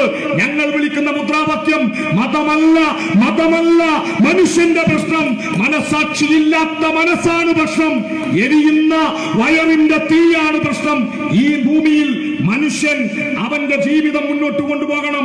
നിങ്ങൾ പള്ളിയിൽ പോകുന്നത്, നിങ്ങൾ അമ്പലത്തിൽ പോകുന്നത്, നിങ്ങൾ ആരാധനാ കർമ്മങ്ങൾ നിറവേറ്റുന്നത് നിങ്ങളുടെ പരലോകത്തെ പൂർത്തീകരിക്കാനാണ്, നിങ്ങളുടെ ആത്മീയമായ കാര്യമാണ്. നിങ്ങൾ ഈ ഭൂമിയിൽ രാഷ്ട്രീയ പ്രവർത്തനം നടത്തുന്നത് ഈ ഭൂമിയുടെ ആവശ്യത്തിന് വേണ്ടിയാണ്. ഫിദ്ദുനിയാ വൽ ആഖിറ, ദുനിയാവും ആഖിറവും വേണം. ദുനിയാവുണ്ടാവണം, ഈ ദുനിയാവിന്റെ പട്ടിണി മാറണം. ഈ ദുനിയാവിനകത്ത് പാവപ്പെട്ടവൻ ജീവിതത്തിൽ പ്രയാസം അനുഭവിക്കുമ്പോ അവർക്ക് ക്ഷേമ പെൻഷനുകൾ ലഭിക്കണം. കേരളത്തിൽ ഇടതുപക്ഷം അധികാരത്തിൽ വന്നപ്പോ ഇടതുപക്ഷ സർക്കാർ കേരളത്തിൽ ആദ്യത്തെ മന്ത്രിസഭാ തീരുമാനമെടുത്തു. ഓർമ്മയുണ്ടോ ലീഗേ നിങ്ങൾക്ക്? ഓർമ്മയുണ്ടോ കോൺഗ്രസ് നിങ്ങൾക്ക്? നിങ്ങളുടെ ഭരണമുണ്ടായിരുന്നു, ഉമ്മൻചാണ്ടിയുടെ ഭരണം, നിങ്ങളുടെ ഭരണമുണ്ടായിരുന്നു, കുഞ്ഞാലിക്കുട്ടിമാരുടെ ഭരണം, നിങ്ങളുടെ ഭരണമുണ്ടായിരുന്നു. സരിത എന്ന ഒരു പാവം സ്ത്രീയുടെ സാരിത്തുമ്പിൽ ഈ കേരളത്തിലെ മന്ത്രിമാരെ കെട്ടി നടന്ന ഒരു ദുരിത ഭരണം. ആ കാലഘട്ടത്തിൽ ഇവിടുത്തെ പാവപ്പെട്ടവന് ക്ഷേമ പെൻഷനുകൾ ലഭിച്ചില്ല. 600 രൂപയായിരുന്നു ക്ഷേമ പെൻഷൻ. ഉമ്മൻചാണ്ടിയുടെ കാലത്ത് ആ 600 രൂപയുള്ള പെൻഷൻ 7 മാസം തടഞ്ഞു വെച്ചിട്ട് അത് കൊടുക്കാതെ ഇറങ്ങിപ്പോയി കേരളത്തിലെ UDF-കാർ. ഓർക്കുക പ്രിയപ്പെട്ടവരെ, ഇടതുപക്ഷത്തിന്റെ ഭരണം ഈ മണ്ണിൽ അവസാനിപ്പിച്ചിട്ട് UDF-ന്റെ ഭരണം കൊണ്ടുവരണം എന്നാഗ്രഹിക്കുന്ന ഏതെങ്കിലും ഒരാൾ ഇവിടെ ഉണ്ടെങ്കിൽ ആലോചിക്ക്. UDF ഭരിച്ചപ്പോ നിങ്ങളുടെ ക്ഷേമ പെൻഷൻ എത്ര രൂപയായിരുന്നു? 600 രൂപ. 400-ൽ നിന്ന് അവർ 2 കൊല്ലം കൊണ്ട് 5 കൊല്ലം കൊണ്ട് വർദ്ധിപ്പിച്ചത് വെറും 200 രൂപ. അത് തന്നെ നൽകിയത് 7 മാസം കൊടുക്കാതെ ഇറങ്ങിപ്പോയി. ഇടതുപക്ഷം വന്നു കേരളത്തിൽ. ഇടതുപക്ഷ ജനാധിപത്യ മുന്നണി ഈ കേരളത്തിൽ മന്ത്രിസഭയുണ്ടാക്കി. നമ്മുടെ മന്ത്രിസഭ ഒപ്പുവെച്ച ആദ്യത്തെ മന്ത്രിസഭാ തീരുമാനം നോക്കണം, രണ്ടാമത്തതല്ല. ഈ രാജ്യത്തിന് ഒരു രാഷ്ട്രപിതാവുണ്ട്. നമ്മുടെ രാഷ്ട്രപിതാവിന്റെ പേര് മോഹൻദാസ് കരംചന്ദ് ഗാന്ധി എന്നാണ് കോൺഗ്രസ്സുകാര, അല്ലാതെ ഗോൾവാൾക്കർ എന്നല്ല. ഗാന്ധിയെ മറക്കുന്ന കോൺഗ്രസ് ഗാന്ധി പറഞ്ഞ വാക്കുണ്ടിങ്ങനെ അത് സ്വീകരിച്ചത് കമ്മ്യൂണിസ്റ്റുകാര, ഇടതുപക്ഷത. ഗാന്ധി പറഞ്ഞ വാക്കുകളിൽ ഏറ്റവും സുന്ദരം, മഹാത്മജിയുടെ വാക്കുകളിൽ ഏറ്റവും മനോഹരമായ വാക്കേത് എന്ന് ചോദിച്ചാൽ എന്റെ ഉത്തരം ഇങ്ങനെയാണ്. ഗാന്ധി പറയുന്നു ഭരണാധികാരികളോട്, മെമ്പർമാരോട്, ഈ നാടിന്റെ മന്ത്രിസഭയോട് ഗാന്ധിജി പറയുന്ന വാക്കിങ്ങനെയാണ്: നിങ്ങൾ നിങ്ങളുടെ ജീവിതത്തിൽ കണ്ട ഏറ്റവും പരമദരിദ്രനായ മനുഷ്യന് എങ്ങനെ ഗുണപ്രദമാകും എന്നാലോചിച്ചതിന് ശേഷം വേണം ഒരു വികസന പദ്ധതി ആസൂത്രണം ചെയ്യാൻ. കഴിയുന്നത് മാറിക്കൊടുക്കും. നിങ്ങളൊരു വികസന പദ്ധതി ആവിഷ്കരിക്കുമ്പോ ഈ മെമ്പർമാരോടാണ് നിങ്ങളുടെ ജീവിതത്തിൽ കണ്ട ഏറ്റവും പാവപ്പെട്ട മനുഷ്യന് എങ്ങനെ ഗുണം ചെയ്യും എന്നാലോചിച്ചിട്ട് വേണം ഒരു വികസന പദ്ധതി കൊണ്ടുവരാൻ. ആ തീരുമാനം കേരളത്തിൽ നടപ്പിലാക്കി. കേരളത്തിലെ ഇടതുപക്ഷ സർക്കാർ ഒപ്പുവെച്ച ആദ്യത്തെ മന്ത്രിസഭാ തീരുമാനം 600 രൂപയുള്ള ക്ഷേമ പെൻഷൻ 1000 രൂപയാക്കി വർദ്ധിപ്പിച്ചു. 9 മാസം കഴിഞ്ഞ് 10ാമത്തെ മാസത്തെ പെൻഷൻ കൂടി നൽകി 10,000 രൂപ 1000 രൂപയാക്കി വർദ്ധിപ്പിച്ച ക്ഷേമ പെൻഷൻ എല്ലാ സാധാരണക്കാരന്റെയും വീട്ടുപടിക്കൽ എത്തിച്ചു നൽകി കേരളത്തിലെ ഇടതുപക്ഷം. അതിനുവേണ്ടി ആരും ഓട്ടോറിക്ഷ വിളിച്ച് ബാങ്കിലേക്ക് പോവേണ്ടി വന്നില്ല. അതിനുവേണ്ടി ഒരു പാവപ്പെട്ടവനും അവന്റെ ആശുപത്രിയിലെ കടലാസ് ഹാജരാക്കേണ്ടി വന്നില്ല. പാവപ്പെട്ടവന്റെ വീടുകളിൽ ക്ഷേമ പെൻഷൻ എത്തിച്ചു. അത് 1400 രൂപയായി. ഇന്ന് ഈ ജനുവരി മുതൽ ഇതാ കേരളത്തിലെ ഇടതുപക്ഷം പറഞ്ഞ വാക്ക് പാലിച്ചു. കേരളത്തിന്റെ മുഖ്യമന്ത്രി ഞങ്ങളുടെ പ്രകടന പത്രികയിൽ ഇടതുപക്ഷം പറഞ്ഞു, ഇടതുപക്ഷം ജയിച്ചാൽ 1500 രൂപയാക്കി ക്ഷേമ പെൻഷനുകൾ മാറ്റിത്തീർക്കും. നോക്കൂ പ്രിയപ്പെട്ടവരെ, ഇടതുപക്ഷത്തിന്റെ ഭരണം അവസാനിക്കാൻ ഇനിയും 3 മാസം ബാക്കിയിരിക്കെ കേരളത്തിലെ ജനങ്ങളോട് പറഞ്ഞ വാക്ക് 1500 രൂപയാക്കി നിങ്ങളുടെ ക്ഷേമ പെൻഷൻ മാറ്റും. 60 വയസ്സ് പ്രായമായ മറ്റ് സർക്കാർ പെൻഷനുകൾ വാങ്ങാത്ത മുഴുവൻ ആളുകൾക്കും ക്ഷേമ പെൻഷൻ 1500 നൽകും എന്ന് തീരുമാനിച്ചത് ഇടതുപക്ഷമാണ്. ആ ഇടതുപക്ഷത്തെ താഴെ ഇറക്കണോ നമ്മൾ? ആ ഇടതുപക്ഷത്തിന്റെ ഭരണം അവസാനിപ്പിക്കണോ? പ്രിയപ്പെട്ട കാരണവന്മാരെ, നിങ്ങൾ ആലോചിക്കുക. ഇടതുപക്ഷം ഇനിയും ഒരു പ്രകടന പത്രിക മുന്നോട്ട് വെക്കും. ആ പ്രകടന പത്രികയിൽ ഇടതുപക്ഷം ഈ നാടിനോട് ക്ഷേമ പെൻഷനുകൾ വർദ്ധിപ്പിക്കുന്ന കാര്യം ഇനിയും പറയും. പറഞ്ഞ വാക്ക് പാലിക്കുന്ന കേരളത്തിലെ പൊതുസമൂഹം, നട്ടെല്ലുള്ള ഇരട്ടച്ചങ്കൻ അഭിമാനത്തോടെ പറയുന്ന സഖാവ് പിണറായി ഈ നാട് ഭരിച്ചാൽ നമ്മുടെ ക്ഷേമ പെൻഷനുകൾ മുടങ്ങില്ല, നമ്മുടെ ആരോഗ്യ സംവിധാനങ്ങളിൽ കഷ്ടപ്പാടുണ്ടാവില്ല, നമ്മുടെ ആശുപത്രികളിൽ ഡോക്ടർ ഉണ്ടാവും, വിദ്യാലയങ്ങൾ മെച്ചപ്പെടും. ആ ഇടതുപക്ഷം, കേരളത്തിലെ പൊതുസമൂഹം നെഞ്ചോട് ചേർത്തുപിടിച്ച ഇടതുപക്ഷത്തെ പരാജയപ്പെടുത്താനുള്ള ഗൂഢാലോചന നടത്തുന്നവരുടെ പേരാണ് വലതുപക്ഷം. ആ വലതുപക്ഷം ഇന്ന് നടത്തുന്ന ഗൂഢാലോചനയെ നമ്മൾ തിരിച്ചറിയണം. എന്താണ് ഗൂഢാലോചന? എന്റെ ശബ്ദം കേൾക്കുന്ന പ്രിയപ്പെട്ട സഖാക്കളോട്, ഡിവൈഎഫ്ഐയുടെ ചെറുപ്പക്കാരോട്, പ്രിയപ്പെട്ട സഖാവേ, ഇത് ആഹ്ലാദത്തിന്റെ നിമിഷമല്ല, ആലോചനയുടെ നിമിഷമാണ്. പഞ്ചായത്ത് ഇലക്ഷനിൽ ജയിച്ചു, ഇനി ഇടതുപക്ഷം വളരെ സിമ്പിളായി ഭരണത്തിലേറും എന്ന് കരുതി അലസമായി കുത്തിരുന്നാൽ ഈ കേരളത്തിൽ ഒരു പുതിയ മുന്നണി രൂപപ്പെടുന്നുണ്ട്. അവർ ഇടതുപക്ഷത്തെ പിറകിൽ നിന്ന് കുത്തും. നമ്മുടെ പ്രിയപ്പെട്ട ഔഫ് അബ്ദുറഹ്മാനെ, നമ്മുടെ പ്രിയപ്പെട്ട മിഥുലാജിനെ, നമ്മുടെ പ്രിയപ്പെട്ട ഹക്കിനെ, നമ്മുടെ പ്രിയപ്പെട്ട നിരവധിയായ സഖാക്കളെ കൊന്നുതള്ളിയ ഈ തമ്മാടിക്കൂട്ടം ഇടതുപക്ഷത്തെ ഇല്ലാതാക്കാൻ എല്ലാത്തരം ഗൂഢാലോചനകളും നടത്തും. ആ ഗൂഢാലോചനകളിൽ ഏറ്റവും പ്രധാനപ്പെട്ടത് ഈ സംസ്ഥാനത്ത് ഇതാ ഈ 3 മാസം കൊണ്ട് പ്രവർത്തിക്കും. കേരളം അമിത്ഷാ എന്ന RSSകാരന്റെ ചുമതലയിലുള്ള ഒരു പ്രദേശമാണ് എന്ന് മറക്കരുത്. BJP അവർക്ക് ഏറ്റവും കൂടുതൽ RSSന്റെ ശാഖകളുള്ള ഈ കേരളത്തിൽ അവർക്ക് എന്തുകൊണ്ട് ഉത്തരേന്ത്യൻ മാതൃകയിൽ ഈ കേരളത്തിലെ ന്യൂനപക്ഷങ്ങളെ വേട്ടയാടാനാവുന്നില്ല? അവർ മുമ്പും വേട്ടയാടാൻ വന്നിട്ടുണ്ട്.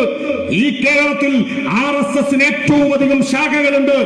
RSS ഗുജറാത്ത് കഴിഞ്ഞാൽ ഏറ്റവും ശക്തമായ RSS സംവിധാനം ഈ കേരളത്തിൽ ഉണ്ടായിട്ടും അവരുടെ RSS അജണ്ട ഈ കേരളത്തിന്റെ മണ്ണിൽ നടപ്പിലാക്കപ്പെടാതിരിക്കാൻ ഈ കേരളത്തിന്റെ മണ്ണിലുള്ള കാരണത്തിന്റെ പേര് CPIM എന്നാണ്. ആ CPIMന്റെ ചെമ്പതാക ഈ മണ്ണിൽ ഇല്ലാതാവണം എന്നാഗ്രഹിക്കുന്നത് RSS ആണ്, BJP ആണ്. ആ RSSന്റെ കൂടെ ചേർന്ന് കേരളത്തിലെ ഇടതുപക്ഷത്തെ തകർക്കാൻ ഗൂഢാലോചന നടത്താൻ വേണ്ടിയാണ് സാക്ഷാൽ കുഞ്ഞാലിക്കുട്ടി കൊടപ്പനക്കൽ തറവാട്ടിന്റെ മുറ്റത്തേക്ക് തിരിച്ചു വന്നത്. ലോക്സഭയിൽ നിന്ന് ലോക്സഭയിലേക്ക് പോയപ്പോ കുഞ്ഞാലിക്കുട്ടി പറഞ്ഞത് ഫാസിസത്തിനെതിരെ പോരാടാൻ എന്നാണ്. ഫാസിസത്തിനെതിരെ പോരാടാൻ പോയ കുഞ്ഞാലിക്കുട്ടി ഫാസിസ്റ്റ് വിരുദ്ധ പോരാട്ടം അവസാനിപ്പിച്ച് തിരിച്ചു വന്നപ്പോ മോദി ഭരണത്തിൽ നിന്ന് താഴെ ഇറങ്ങിയിട്ടില്ല. 2021 RSS അവരുടെ പൗരത്വ ഭേദഗതി നിയമത്തെ പൊടിതട്ടിയെടുക്കും. ഓർമ്മയില്ലേ നിങ്ങൾക്ക്?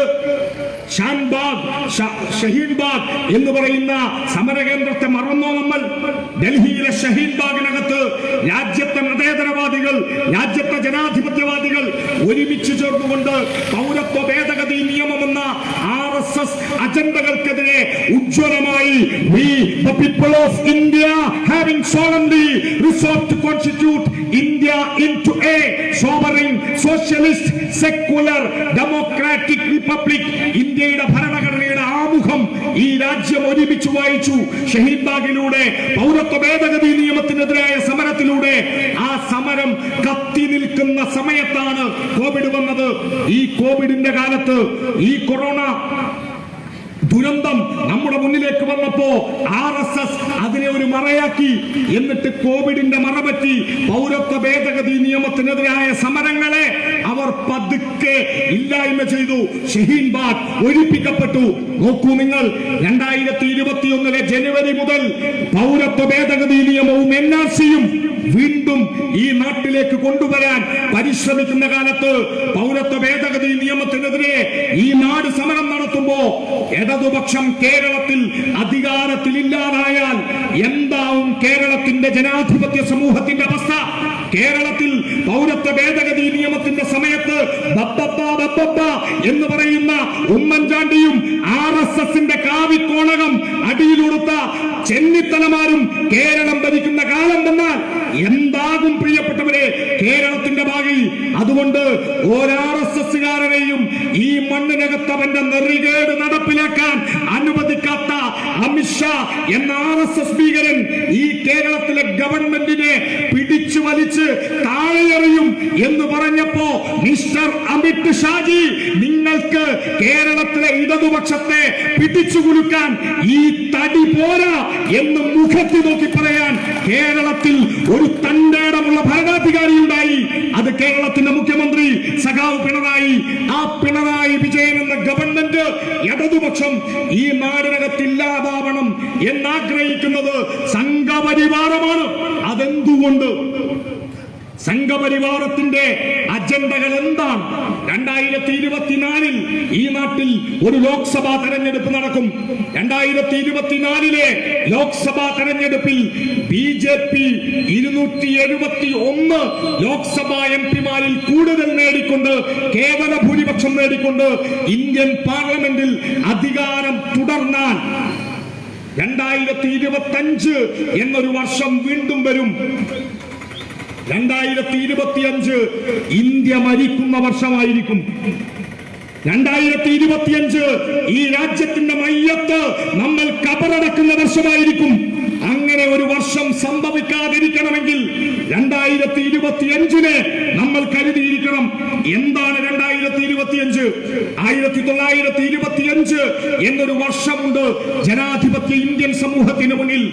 ഈ രാജ്യത്തിന്റെ സ്വാതന്ത്ര്യ സമരത്തെ ഒറ്റുകൊടുത്തുകൊണ്ട് ഈ രാജ്യം സ്വാതന്ത്ര്യത്തിന് വേണ്ടി പടപൊരുതുന്ന കാലത്ത് ഭഗത് സിംഗിനെ പോലെയുള്ള ധീരദേശാഭിമാനികൾ ഇൻകുലാബ് വിളിച്ചുകൊണ്ട് ബ്രിട്ടീഷുകാരന്റെ തുക്കുമരത്തിലേക്ക് കടന്നു പോകുന്ന കാലത്ത് ഇന്ത്യയുടെ മണ്ണിൽ ബ്രിട്ടീഷുകാരന്റെ അടുക്കളപ്പുറങ്ങളിൽ രാജ്യത്തെ ഒറ്റുകൊടുത്ത ബ്രിട്ടീഷുകാരന്റെ ബൂട്ട് 7 തവണ മാപ്പെഴുതി കൊടുത്ത് ബ്രിട്ടീഷുകാരന്റെ ചെരുപ്പ് നക്കിയായ സവർക്കർ ഉൽപ്പാദിപ്പിച്ച ഗോൾവാൾക്കർ ഉണ്ടാക്കിയ RSS എന്ന പ്രസ്ഥാനം രൂപീകരിക്കപ്പെട്ടത് 1925-ലാണ്. RSSന്റെ 100ാം വാർഷികമാണ് പ്രിയപ്പെട്ടവരെ 2025. ഇന്ത്യയിൽ RSS പിറവി കൊണ്ടതിന്റെ 100ാമത്തെ വാർഷികം. എന്താണ് RSSന്റെ യഥാർത്ഥ അജണ്ട? BJP അല്ല ഇന്ത്യയിൽ വലുത്.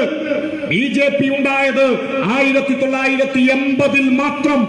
BJP RSSന്റെ ഒരു രാഷ്ട്രീയ പാർട്ടി മാത്രമാണ്. RSS ഉണ്ടായത് 1925. RSSന്റെ യഥാർത്ഥ അജണ്ട വേദങ്ങളിലോ ഉപനിഷത്തിലോ രാമായണ മഹാഭാരത ഗ്രന്ഥങ്ങളിലോ എഴുതി വെക്കപ്പെട്ടതല്ല. ഹിന്ദുവിന്റെ ആശയമല്ല RSSന്റെ ഹിന്ദുത്വം. RSS മുന്നോട്ട് വെക്കുന്നത് അവരുടെ പുസ്തകങ്ങൾ. പ്രിയപ്പെട്ട ലീഗെ കോൺഗ്രസ് CPM ആണ് ശത്രു എന്ന് പറയുന്ന നിങ്ങൾ RSSന്റെ പുസ്തകം വായിക്ക്. RSSന്റെ സ്ഥാപകന്റെ പേര് ഡോക്ടർ ഹെഡ്ഗോവാർ. RSSന്റെ ഉപസ്ഥാപകന്റെ പേര് BS മുൻഷെ. അവരുടെ ആശയങ്ങൾ എഴുതി വച്ചിട്ടുണ്ട്. RSS എന്താണ് എന്നറിയാൻ വായിക്കേണ്ടത് വേദങ്ങളല്ല, മഹത്തായ ഉപനിഷത്തല്ല, രാമായണ മഹാഭാരത ഗ്രന്ഥങ്ങളല്ല. ഈ ഗ്രന്ഥങ്ങളിൽ എവിടെയും ഹിന്ദു രാഷ്ട്രം എന്ന പ്രയോഗമില്ല. പ്രിയപ്പെട്ടവരെ, ഭാരതീയ ഗ്രന്ഥങ്ങളിൽ എവിടെയും ഇല്ലാത്ത ഹിന്ദുത്വവും ഹിന്ദു രാഷ്ട്ര സങ്കല്പവും ഇന്ത്യയിൽ അവതരിപ്പിച്ചത് 924 വിനായക് ദാമോദർ സവർക്കർ എന്ന RSSന്റെ സർസംഘ് ചാലക് അവരുടെ അഖിലേന്ത്യാ നേതാവാണ്. പുസ്തകത്തിന്റെ പേര് who is Hindu or Hindutva. ആ പുസ്തകത്തിലൂടെയാണ് ഹിന്ദു രാഷ്ട്രം എന്ന സങ്കല്പം ആദ്യമായി അവതരിപ്പിക്കപ്പെട്ടത്. RSSന്റെ യഥാർത്ഥ അജണ്ടകൾ പൗരത്വ ഭേദഗതി നിയമം അമിത്ഷായുടെ ജുബ്ബയുടെ പോക്കറ്റിൽ നിന്ന് വന്ന കടലാസിലൂടെ വന്നതല്ല. കാശ്മീരിന്റെ പ്രത്യേക പദവി എടുത്തു കളഞ്ഞത് RSSന്റെ ആദ്യകാല തലച്ചോറാണ്. RSSന്റെ പുസ്തകങ്ങൾ 3 ഒന്ന് ഞാൻ നേരത്തെ പറഞ്ഞു. 2 അവരുടെ we or our nationhood define, നാം അല്ലെങ്കിൽ നമ്മുടെ ദേശീയത നിർണയിക്കപ്പെടുന്നു എന്ന ഗോൾവാൾക്കറുടെ പുസ്തകം. 3 ബെഞ്ച് ഓഫ് തോട്ട് അഥവാ വിചാരധാര എഴുതിയത് ഗോൾവാൾക്കർ. അതാണ് RSSന്റെ പുസ്തകം. ഈ നാട്ടിൽ ഇടതുപക്ഷമാണ് യഥാർത്ഥ ശത്രു എന്ന് പറയുന്ന ഇവിടുത്തെ മുസ്ലിം ലീഗിനോട്, ഇവിടുത്തെ കോൺഗ്രസിനോട് വിചാരധാരയുടെ 23ാമത്തെ അധ്യായം, 24ാമത്തെ അധ്യായം, 25ാമത്തെ അധ്യായം നിങ്ങളൊന്ന് വായിക്കണം. വായിച്ചിട്ടില്ലെങ്കിൽ ആ പുസ്തകത്തിന്റെ ഒറിജിനൽ എന്റെ കയ്യിലുണ്ട്. നിങ്ങൾ ആവശ്യപ്പെട്ടാൽ അതിന്റെ ഫോട്ടോ എടുത്ത് ഞാൻ വാട്സാപ്പ് ചെയ്യാം. ഇന്ത്യയിൽ ആഭ്യന്തര ശത്രുക്കൾ ആരാണ് എന്ന് എഴുതി വെച്ചത് RSS. 1ാമത്തെ ശത്രു ഇന്ത്യൻ മുസൽമാൻ, 2ാമത്തെ ശത്രു ഇന്ത്യയിലെ ക്രിസ്ത്യാനികൾ, 3ാമത്തെ ശത്രു ഇന്ത്യയിലെ കമ്മ്യൂണിസ്റ്റുകാർ. ഈ ശത്രുക്കളെ ഉന്മൂലനം ചെയ്തുകൊണ്ട് ഇന്ത്യയെ ഒരു മതരാഷ്ട്രമാക്കുക എന്നതാണ് RSSന്റെ ലക്ഷ്യം. 2025 ഇന്ത്യയെ ഒരു മതരാഷ്ട്രമാക്കുകയും ഈ രാജ്യത്തിന്റെ മഹത്തായ ഭരണഘടനയെ ഇല്ലാതാക്കുകയും ചെയ്യും. നമ്മുടെ ഭരണഘടന ആരംഭിക്കുന്ന വാക്കുകൾ ഇങ്ങനെയാണ്: we the people of India. ഇന്ത്യയിലെ ജനങ്ങളായ നാം. പ്രിയപ്പെട്ടവരെ, നിങ്ങൾ കരുതുന്നുണ്ടോ ഈ രാജ്യത്തിന്റെ ഭരണഘടനയിൽ വളരെ യാദൃശ്ചികമായി കടന്നു വന്ന വാക്കുകളാണിതെന്ന്? ഇന്ത്യയുടെ ഭരണഘടന ആരംഭിക്കേണ്ടത് in the name of God എന്നാണെന്നും in the name of Rama എന്നാണെന്നും ഇന്ത്യയുടെ ഭരണഘടനാ നിർമ്മാണ സമിതിയിൽ അവതരിപ്പിച്ചിട്ടുണ്ടായിരുന്നു. അന്ന് 44 പേർ അതിനനുകൂലമായി വോട്ട് ചെയ്തതാണ്. അന്നത്തെ മതേതരവാദികൾ അംബേദ്കറുടെയും നെഹ്റുവിന്റെയും നേതൃത്വത്തിൽ ഈ ആശയത്തെ ചോദ്യം ചെയ്തതുകൊണ്ടാണ് ഇന്ത്യൻ ഭരണഘടന we the people of India എന്നായി മാറിയത്. ഇന്ത്യയുടെ ഭരണഘടനയെ ഇല്ലാതാക്കിയാൽ, ഇന്ത്യൻ ഭരണഘടന നിങ്ങൾക്കും എനിക്കും നൽകുന്ന അവകാശങ്ങളെ ഇല്ലാതാക്കിയാൽ, പിന്നെ ഇവിടുത്തെ ന്യൂനപക്ഷങ്ങൾ, ഇവിടുത്തെ ദളിതർ, ഇവിടുത്തെ ആദിവാസി, എന്തിന് RSS അജണ്ടകളെ ചോദ്യം ചെയ്യുന്ന സർവ്വ മനുഷ്യരും ഈ ഭൂമിയിൽ ഉന്മൂലനം ചെയ്യപ്പെടും. നോക്കൂ, നിങ്ങൾ മഹാത്മാഗാന്ധിയെ 1948 ഈ ജനുവരി മാസം 1948 ജനുവരി മാസത്തിൽ നമ്മൾ ഇന്ന് നിൽക്കുന്ന ഇതുപോലെ ഒരു ദിവസം ഗാന്ധിജി പട്ടിണി കിടക്കുകയായിരുന്നു. 72 വയസ്സുള്ള ഈ രാജ്യത്തിന്റെ രാഷ്ട്രപിതാവ് അന്ന് നിരാഹാര സമരം നടത്തി. 1948 ഇതുപോലെ തണുപ്പുള്ള ഒരു ജനുവരിയിൽ ഗാന്ധി ബിർളാ മന്ദിരത്തിൽ നിരാഹാര സമരം നടത്തി. ആ നിരാഹാര സമരം നടത്തിയ ഗാന്ധി അദ്ദേഹത്തിന്റെ നിരാഹാര സമരം 8 ദിവസങ്ങൾക്ക് ശേഷം അവസാനിപ്പിച്ച് ജീവിതത്തിലെ ഏറ്റവും വലിയ ആരോഗ്യപരമായ പ്രശ്നങ്ങളിൽ നിൽക്കുന്ന സമയത്താണ് 1948 ജനുവരി 30 ബിർളാ മന്ദിരത്തിന്റെ മുന്നിൽ വെച്ച് ഈ നാടിന്റെ രാഷ്ട്രപിതാവിനെ ഞാൻ ഹിന്ദുവും മുസൽമാനും ക്രൈസ്തവനും എല്ലാമാണ് എന്ന് ഈ നാടിനെ പഠിപ്പിച്ച നമ്മുടെ രാഷ്ട്രപിതാവിനെ ബിർളാ മന്ദിരത്തിന്റെ മുന്നിൽ നിന്ന് അദ്ദേഹം പ്രാർത്ഥനയ്ക്ക് വേണ്ടി നടന്നു പോകുമ്പോ ആബയുടെയും മനു എന്നും പറയുന്ന 2 പെൺകുട്ടികളുടെ കൂടെ ആ പാവപ്പെട്ട മനുഷ്യൻ 72 വയസ്സ് കഴിഞ്ഞ വന്ധ്യവയോധികൻ ഈ രാജ്യത്തിന്റെ രാഷ്ട്രപിതാവ് നടന്നു പോകുന്ന സമയത്ത് നമ്മുടെ പ്രിയപ്പെട്ട ഇന്ത്യയുടെ രാഷ്ട്രപിതാവിന്റെ ഇടനെഞ്ചിലേക്ക് വെടിയുണ്ടകൾ പായിച്ച നാഥുറാം വിനായക് ഗോഡ്സെയുടെ പ്രസ്ഥാനത്തിന്റെ പേരാണ് RSS. ഇന്ത്യയിൽ ഇടനെഞ്ചിലേക്ക് വെടിയുണ്ടകൾ ഇങ്ങനെ ആഴ്ന്നിറങ്ങുമ്പോ, നെഞ്ച് പിളർന്ന് രക്തമൊഴുകുമ്പോ നെഞ്ചത്ത് കൈവച്ച് നമ്മുടെ രാഷ്ട്രപിതാവ് ഗാന്ധി വിളിച്ച വാക്ക് ഹേ റാം, ഹേ റാം, എന്റെ രാമ എന്ന് നെഞ്ചത്ത് കൈവച്ച് വിരിച്ച് മരിച്ചുപോയ മനുഷ്യന്റെ പേരാ മഹാത്മാഗാന്ധി.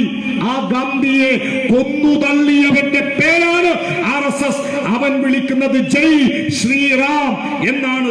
ഹേ റാം എന്ന ഭക്തിസാന്ദ്രമായ വിളിയിൽ നിന്ന് ജയ് ശ്രീറാം എന്ന ഹുങ്കാരത്തിന്റെ വിളിയിലേക്ക് ഈ നാടിനകത്തെ വിശ്വാസത്തെ മാറ്റിത്തീർത്തവന്റെ പേരാണ് ആ RSS. ആ RSS ഇന്ത്യയിൽ 2025 ഭരണഘടന ഇല്ലാതാക്കും, ജനാധിപത്യത്തെ അട്ടിമറിക്കും. അടുത്ത നിയമസഭാ തെരഞ്ഞെടുപ്പിന്റെ കാലത്ത് കേരളത്തിൽ കേൾക്കാൻ പോകുന്ന ഒരു മുദ്രാവാക്യം, ഇന്ത്യയിൽ കേൾക്കുന്ന ഒരു മുദ്രാവാക്യം ഞാൻ നിങ്ങളുടെ മുന്നിൽ ആദ്യമേ പറയുകയാണ്. ആ മുദ്രാവാക്യം ഇങ്ങനെയാകും: ഇന്ത്യയിലെ നിയമസഭാ ലോക്സഭാ തെരഞ്ഞെടുപ്പുകൾ ഒന്നാക്കി മാറ്റണം. സ്വാഭാവികമായും അഭിപ്രായം നിങ്ങൾക്കുണ്ടോ എന്ന് ചോദിച്ചാൽ പലരും നിഷ്കളങ്കമായി പറയും, ആ രണ്ടും കൂടി ഒരുമിച്ച് വന്നാൽ ചെലവ് ചുരുക്കാം. സത്യത്തിൽ എന്താണ് ഉദ്ദേശം? ആരാണ് ഇത് ആദ്യം പറഞ്ഞത്? പ്രിയപ്പെട്ടവരെ, വിചാരധാരയിൽ ഈ രാജ്യത്തിന്റെ ശത്രുവായ RSSകാരന്റെ 33 വർഷത്തെ സർസംഘചാലക് എഴുതി വച്ചിട്ടുണ്ട്, തെരഞ്ഞെടുപ്പുകൾ ഒന്നാക്കണം. കേരളത്തെ ആക്രമിച്ചുകൊണ്ട് ഇടതുപക്ഷത്തെ തകർക്കാൻ ശ്രമിക്കുന്ന RSSന്റെ വോട്ട് വാങ്ങി ഇടതുപക്ഷത്തെ തോൽപ്പിക്കാൻ, ഞങ്ങളെ എതിർത്തില്ലാതാക്കാൻ ശ്രമിക്കുന്ന കോൺഗ്രസ് എന്താണ് RSSന്റെ അജണ്ട? കേരളത്തെ തകർക്കലോ പിണറായി വിജയനെ താഴെയിറക്കലോ? അല്ലേ അല്ല. ഇടതുപക്ഷത്തെ തകർക്കൽ മാത്രമല്ല, പിണറായിയെ താഴെയിറക്കൽ മാത്രമല്ല, അവരുടെ യഥാർത്ഥ അജണ്ട കേരളത്തെ ഇല്ലാതാക്കലാണ്, സംസ്ഥാനങ്ങളെ ഇല്ലാതാക്കലാണ്. ഇന്ത്യയിൽ സംസ്ഥാനങ്ങൾ പാടില്ല. ഇന്ത്യൻ ഭരണഘടനയുടെ 1ാമത്തെ ആർട്ടിക്കിൾ 1 ഇന്ത്യയെ കുറിച്ച് പറയുന്ന വാക്കിങ്ങനെയാണ്. എന്താണ് ഇന്ത്യയെ കുറിച്ചുള്ള ഭരണഘടനയുടെ 1ാമത്തെ വാക്ക്? Article 1, Indian constitution. India is Bharat, that is the union of state. ഈ രാജ്യത്തിന്റെ ഭരണഘടനയാണ്. ഇന്ത്യ അഥവാ ഭാരതം, ഇന്ത്യ അഥവാ ഭാരതം എന്ന് എഴുതാൻ തന്നെ വലിയ സമരം നടന്നിട്ടുണ്ട്. ഞാൻ അതിലേക്കൊന്നും പോണില്ല. ഇന്ത്യ ഈസ് ഭാരത്, ഇന്ത്യ അഥവാ Bharatham, that is the union of state. സംസ്ഥാനങ്ങളുടെ ഒരു കൂട്ടാണ്. എന്താ ഇതിനർത്ഥം? ഇന്ത്യ ഒരു ഫെഡറൽ രാജ്യമാണ്. എന്താണ് ഫെഡറൽ? കേന്ദ്രത്തിൽ കേന്ദ്ര സർക്കാർ, സംസ്ഥാനങ്ങളിൽ സംസ്ഥാന ഗവൺമെന്റ് ഭരിക്കുന്ന ഒരു ഫെഡറൽ രാജ്യമാണ് ഇന്ത്യ. ഇതാണ് ഭരണഘടന പറയുന്നത്. ഇനി എന്താണ് RSSന്റെ വാദം? എന്താണ് RSSന്റെ പുസ്തകങ്ങൾ എഴുതി വെച്ചത്? കേരളത്തെ തകർക്കാൻ, കേരളത്തിലെ ഇടതുപക്ഷത്തെ തകർത്ത് താഴെയിറക്കി RSSന്റെ വോട്ട് വാങ്ങി പിണറായിയെ ഇല്ലാതാക്കി ഞങ്ങൾക്ക് സുഖമായി ഭരിക്കാം എന്ന് ലീഗ്, കോൺഗ്രസ് നിഷ്പക്ഷവാദികൾ എന്ന് കരുതുന്നവരെ ആരെങ്കിലും വിചാരിക്കുന്നുവെങ്കിൽ RSSന്റെ പുസ്തകം എഴുതി വെച്ചിട്ടുണ്ട്. പലവട്ടം വിചാരധാര വായിച്ചതിന്റെ ഉറപ്പിൽ നെഞ്ചത്ത് കൈവച്ച് ഞാൻ പറയുന്നു, വിചാരധാരയെ കുറിച്ച് പുസ്തകം എഴുതിയിട്ടുള്ള ആത്മവിശ്വാസത്തിൽ ഞാൻ പറയുന്നു, വിചാരധാരയിൽ എഴുതി വെച്ച വാക്കുകളാണ്: ഇന്ത്യയിൽ സംസ്ഥാനങ്ങൾ ഉണ്ടാവാൻ പാടില്ല, ഇന്ത്യയിൽ സംസ്ഥാനത്ത് മുഖ്യമന്ത്രിമാർ ഉണ്ടാവാൻ പാടില്ല,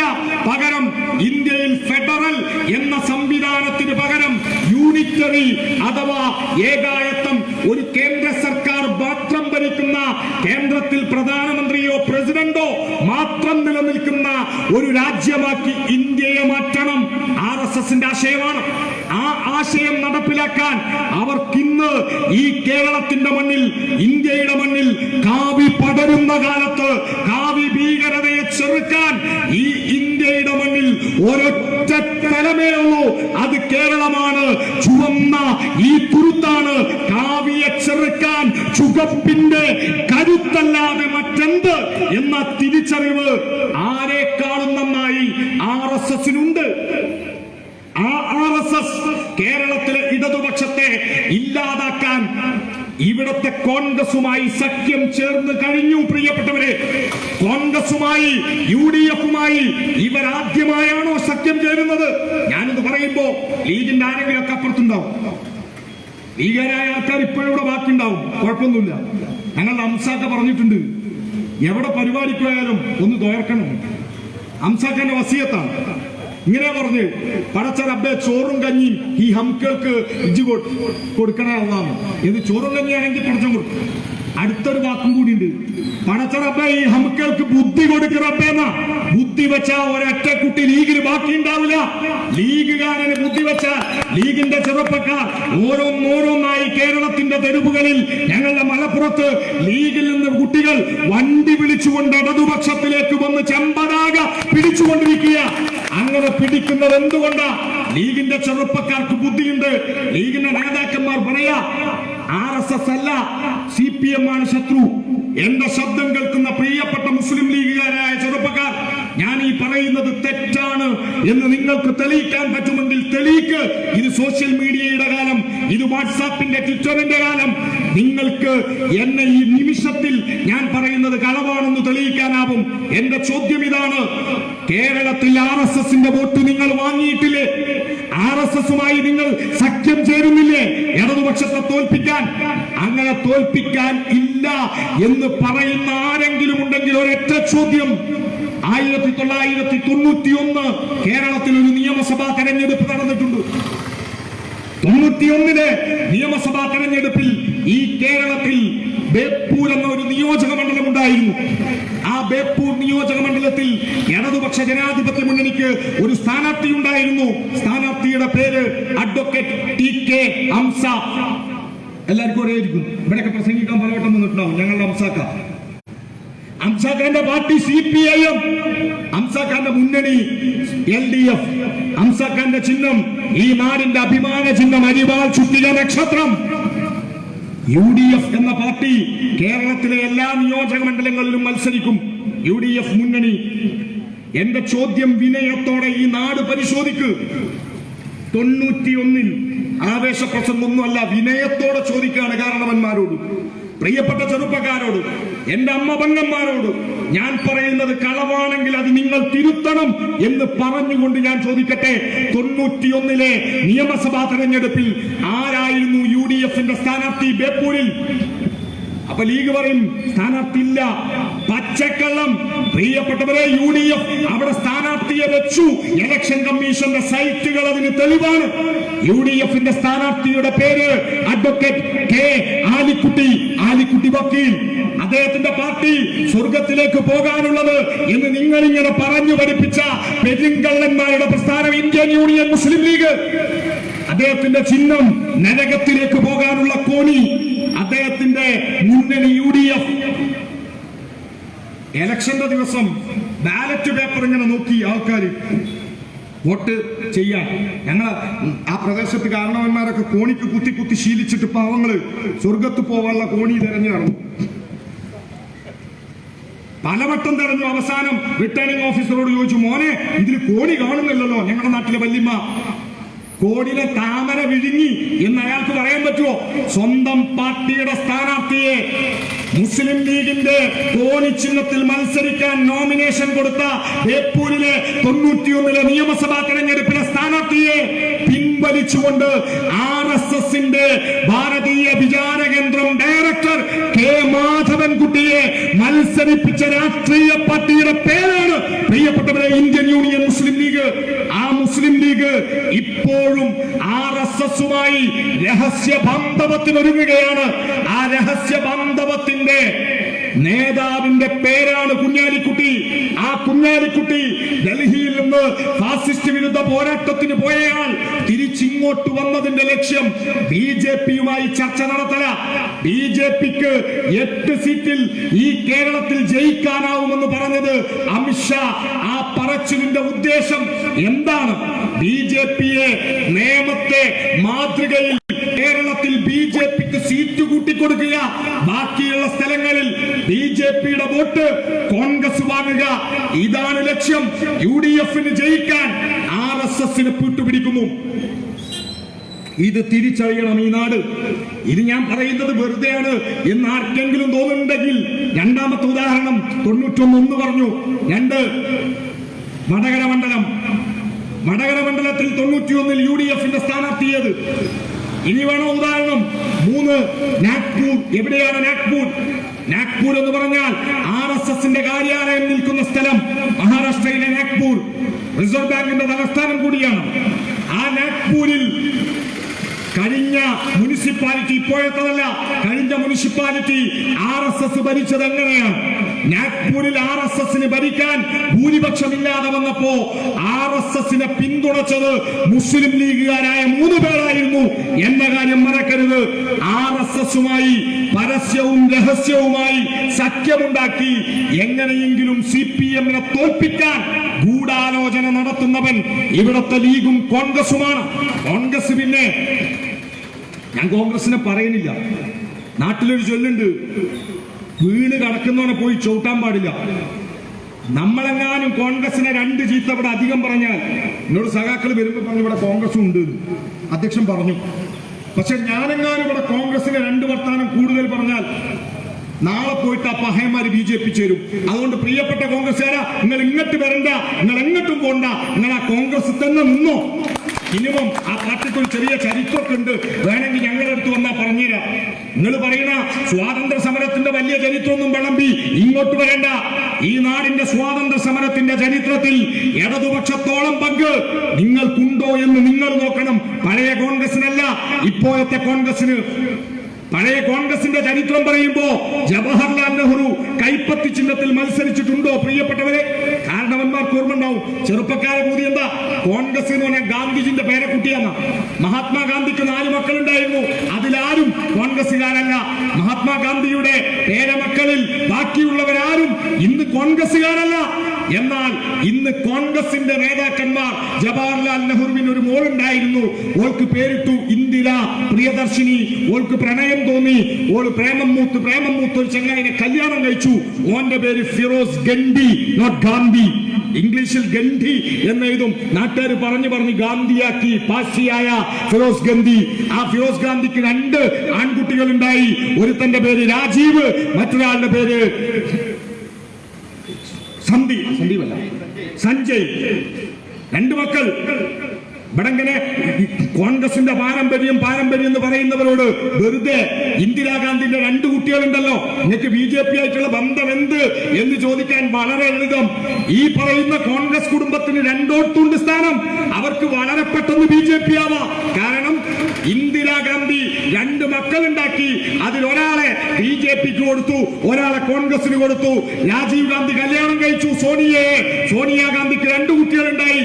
ഇപ്പത്തെ അമൂൽ ബേബിയായ രാഹുലും ഓന്റെ പെങ്ങള് പ്രിയങ്കയും, ഒരു 2 കോൺഗ്രസില്.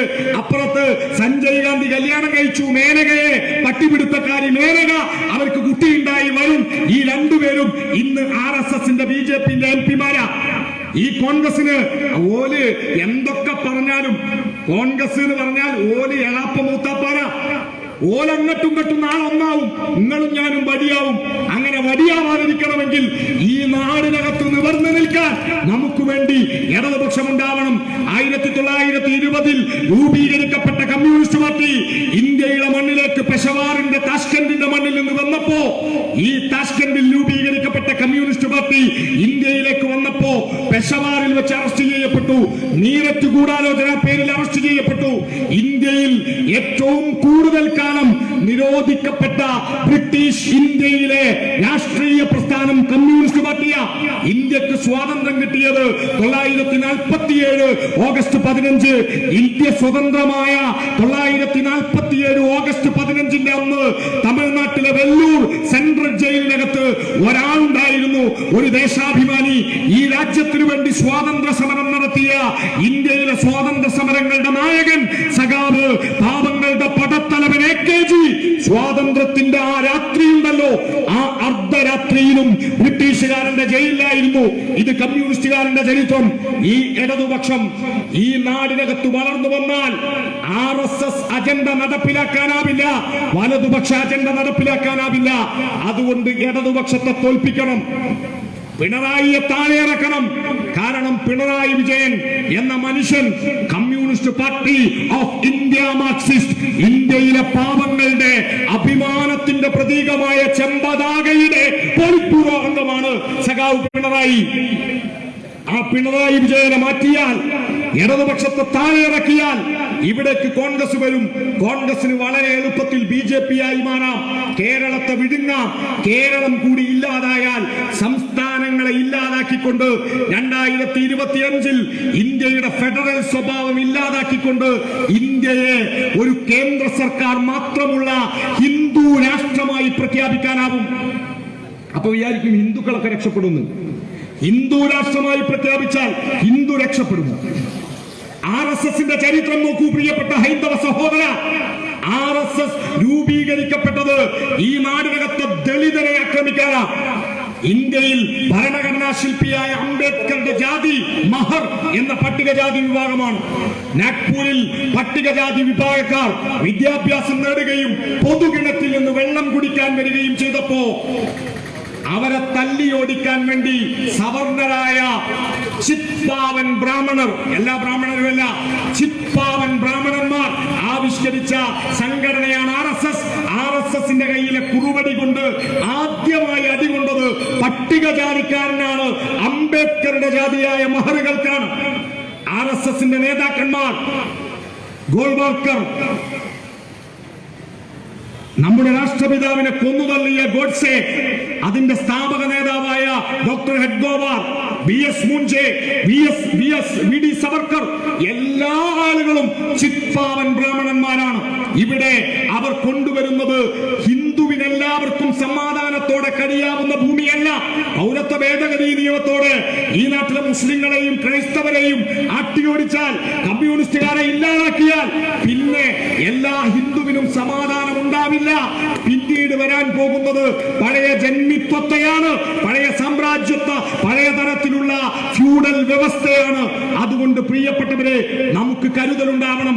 വരാനിരിക്കുന്ന തെരഞ്ഞെടുപ്പിൽ ഇടതുപക്ഷത്തെ തോൽപ്പിക്കാൻ RSS കൂടിയ പോലെ UDFനെ സഹായിക്കുന്ന വേറൊരു കൂട്ടരുണ്ട്. ആ കൂട്ടരുടെ പേരാണ് ജമാഅത്തെ ഇസ്ലാമി. ആളുകൾ വിചാരിക്കും ജമാഅത്തെ ഇസ്ലാമിയെ ഈ സ്റ്റേജിലൊക്കെ പറയണം. എന്തൊക്കെ പറയാനും നാട്ടിൽ മാന്യന്മാരായി കണ്ടു ചിരിച്ച് ഇങ്ങനെ മാഷുമാരൊക്കെ ആയി ജീവിക്കുന്ന കുറെ ആളുകളാണ്, വലിയ കച്ചവടക്കൊന്നും ഇല്ലാത്തവരാണ് എന്നാ ചിലരുടെ ധാരണ. പ്രിയപ്പെട്ടവരെ, ക്രിക്കറ്റ് കളിക്കുന്ന ഗ്രൗണ്ടിൽ ഇങ്ങനെ കാണിച്ചാൽ അതിന്റെ അർത്ഥം ഔട്ട്. ഇത് ക്രിക്കറ്റ് കളിക്കുന്നിടത്തെ അർത്ഥം. ഫുട്ബോൾ കളിക്കുന്ന ഗ്രൗണ്ടിൽ പോയിട്ട് ഇങ്ങനെ കാണിച്ചാൽ അതിന് പ്രത്യേകിച്ചൊരു അർത്ഥമൊന്നുമില്ല, അത് ഇങ്ങനെ ഒരു കാട്ടിൽ മാത്രമാണ്. ഒരാൾ ഇങ്ങനെ കാണിച്ചാൽ അതിനർത്ഥം കിട്ടണമെങ്കിൽ അതിന്റെ കോണ്ടെക്സ്റ്റ് മനസ്സിലാക്കണം, അത് ഏത് സാഹചര്യത്തിൽ എന്ന് മനസ്സിലാക്കണം. ഇവിടുത്തെ ജമാഅത്തെ ഇസ്ലാമി എന്തുകൊണ്ട് ഇങ്ങനെ പെരുമാറുന്നു എന്ന് മനസ്സിലാക്കണമെങ്കിൽ അവന്റെ സാഹചര്യം, അവന്റെ ആശയം മനസ്സിലാക്കണം. നമ്മുടെ പ്രിയപ്പെട്ട സഖാവ് M സ്വരാജ് മുസ്ലിം ഗോൾവാൾക്കർ എന്ന് വിശേഷിപ്പിച്ച ഒരാളാണ് ജമാഅത്തെ ഇസ്ലാമിയുടെ സ്ഥാപകൻ മൗലാന അബുൽ അഅല മൗദൂദി. ഈ നാടിനകത്ത് മദ്രസകളിൽ പോയ ആളുകളുണ്ട്. ഞാൻ മദ്രസയിൽ 10 വർഷം പഠിച്ച ഒരാളാണ്. ഞങ്ങളുടെ മദ്രസയിൽ എന്നെ പഠിപ്പിച്ച ഒരു ഉസ്താദും ഞങ്ങളെ പഠിപ്പിച്ചിട്ടില്ല രാജ്യസ്നേഹം പാടില്ല എന്ന്, ജനാധിപത്യം തെറ്റാണ് എന്ന്, മതനിരപേക്ഷത പാപമാണ് എന്ന് ഒരു മതപണ്ഡിതനും പഠിപ്പിച്ചിട്ടില്ല. ഈ നാടിനകത്ത് സാമ്രാജ്യത്വ വിരുദ്ധ പോരാട്ടങ്ങൾക്ക് അത്യുജ്വലമായ നേതൃത്വം നൽകിയ നിരവധിയായ ഇസ്ലാം മത പണ്ഡിതന്മാരുണ്ട്. മമ്പുറം തങ്ങളെ പോലെയുള്ളവർ, വാരിയംകുന്നത്തിനെ പോലെയുള്ളവർ, സൈനുദ്ദീൻ മഖ്ദൂമിനെ പോലെയുള്ളവർ ഹുബ്ബുൽ വതനു മിനൽ ഈമാൻ, രാജ്യസ്നേഹം ഈമാന്റെ ഭാഗമാണ് എന്ന് പഠിപ്പിക്കപ്പെട്ട സന്ദേശത്തെ സ്വീകരിച്ച ഒരു ജനതയായിരുന്നു മുസ്ലിം സമുദായം. എന്നാൽ ആ മുസൽമാന്റെ മുന്നിലേക്കാണ് ഇന്ത്യയിൽ രൂപീകരിക്കപ്പെട്ട ജമാഅത്തെ ഇസ്ലാമി എന്ന പുതിയ ഇസ്ലാമിക വിഭാഗം, പരിശുദ്ധ ഖുർആൻ പറയാത്ത, ഈ നാടിനകത്തെ ഇസ്ലാമിക പണ്ഡിതന്മാർ പറയാത്ത ഒരാശയവുമായി വന്നത്. എന്തുകൊണ്ട് ഞങ്ങൾ ജമാഅത്തെ ഇസ്ലാമിയെ എതിർക്കുന്നു? ഞങ്ങൾ RSSനെ എതിർക്കുന്നു, അതുകൊണ്ട് ജമാഅത്തെ ഇസ്ലാമിയെ എതിർക്കുന്നു. അപ്പൊ ബാലൻസിംഗ് ആണോ? ബാലൻസിംഗ് ഒരു ശരിയായ രാഷ്ട്രീയമാണോ? അല്ലേ അല്ല. ജമാഅത്തെ ഇസ്ലാമിയും RSSും ഒരുപോലെ മതരാഷ്ട്രവാദം ഉന്നയിച്ചവരാണ്. RSSന് ഇവിടെ അംഗസംഖ്യ കൂടുതലുണ്ട്, അതുകൊണ്ട് അവർ അക്രമകാരികളാവുന്നു. അല്ലാത്തവർ ബംഗ്ലാദേശിൽ RSS ആരെങ്കിലും കൊന്നിട്ടുണ്ടോ? ബംഗ്ലാദേശിൽ RSS ആരുടെയെങ്കിലും വീടുകൾ തകർത്തിട്ടുണ്ടോ? ഇല്ല. ബംഗ്ലാദേശിൽ ജമാഅത്തെ ഇസ്ലാമിയുണ്ട്.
ഒരു 5 മിനിറ്റിനുള്ളിൽ അവസാനിപ്പിക്കാം.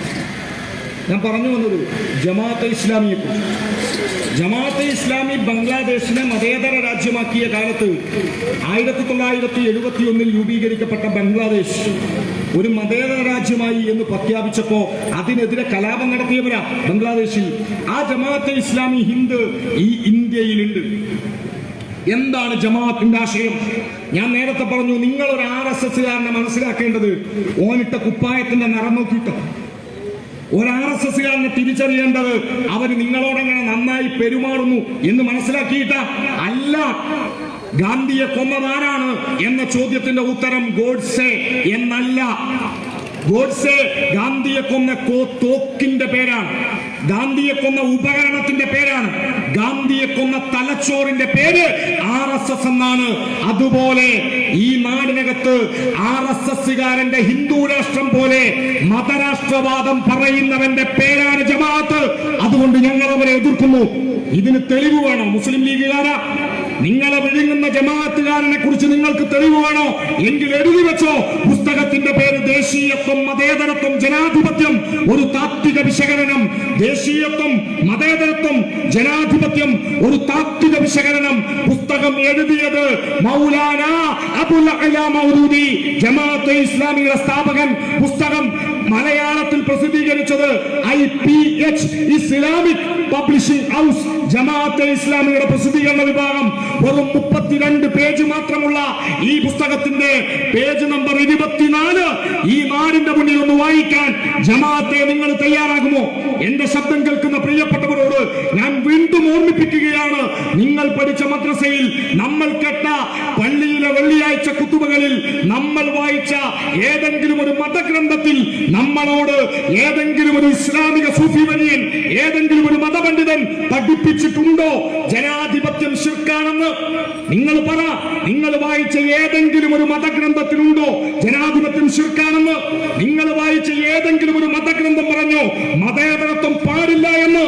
എന്നാൽ ജമാഅത്തെ ഇസ്ലാമിയുടെ പുസ്തകം പറയുന്ന വാക്കുകൾ പേജ് നമ്പർ 24, ഞാൻ പറഞ്ഞ പുസ്തകം, ആ പുസ്തകത്തെ കുറിച്ച് ആർക്കെങ്കിലും സംശയമുണ്ടെങ്കിൽ ഈ നിമിഷം നിങ്ങളുടെ ഫോൺ നമ്പർ തന്നാൽ നിങ്ങളുടെ ഫോണിലേക്ക് ഞാൻ ഈ പേജുകൾ വാട്സാപ്പ് ചെയ്തു തരും. ഈ പുസ്തകത്തിന്റെ ഒറിജിനൽ ആർക്കെങ്കിലും വേണമെങ്കിൽ എന്റെ കൂടെ വന്നാൽ ആ പുസ്തകം ഞാൻ നിങ്ങൾക്ക് തരും. പുസ്തകം എഴുതിയത് ജമാഅത്തിന്റെ ആചാര്യൻ IPH പ്രസിദ്ധീകരിച്ചു. ആ പുസ്തകത്തിന്റെ പേജ് നമ്പർ 24.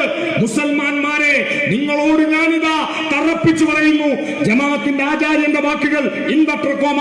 മുസൽമാന്മാരെ, നിങ്ങളോട് ഞാനിതാ തറപ്പിച്ചു പറയുന്നു, നിങ്ങൾ ആധുനിക ജനാധിപത്യത്തെയും മതനിരപേക്ഷതയും സ്വീകരിക്കുന്ന പക്ഷം നിങ്ങളുടെ പരിശുദ്ധ ഖുർആനിനെയും ഈമാനിനെയും പുറങ്കാലുകൊണ്ട് തട്ടിത്തെറിപ്പിക്കലാണ് എന്ന അക്ഷരാർത്ഥത്തിൽ എഴുതി വെച്ചിട്ടുണ്ട് അവരുടെ പുസ്തകം. വീണ്ടുമുണ്ട്, ജനാധിപത്യം ശിർക്കാണ്. ജനാധിപത്യം ശിർക്ക് എന്ന വാക്കിന്റെ അർത്ഥം അറിയാത്ത ആളുകൾ ഉണ്ടാവും. ഒരു മുസ്ലിം ചെയ്യുന്ന ഏറ്റവും വലിയ പാപം ഏതാണ്? അത് ശിർക്കാണ്, പൊറുക്കപ്പെടാത്ത തെറ്റാണ്. ഇസ്ലാമിൽ ശിർക്ക്, ജനാധിപത്യം ശിർക്ക് എന്ന് പറയുന്നവരോട്, മതനിരപേക്ഷത പാടില്ല എന്ന് പറയുന്നവരോട്, ഹുക്കുമത്തെ ഇലാഹി എന്ന മതരാഷ്ട്രം ഈ നാട്ടിൽ സ്ഥാപിക്കണം എന്ന് പറയുന്നവരോട്, പ്രിയപ്പെട്ടവരെ, നമുക്കെങ്ങനെ സന്ധി ചേരാനാവും? നമ്മൾ എങ്ങനെ കൂടെ നിൽക്കും ജമാഅത്തെ ഇസ്ലാമിയുടെ കൂടെ? അതുകൊണ്ട് ജമാഅത്തിന്റെ മതരാഷ്ട്രവാദവും ഈ നാടിനെ ആപത്തിലേക്ക് കൊണ്ടുപോകും.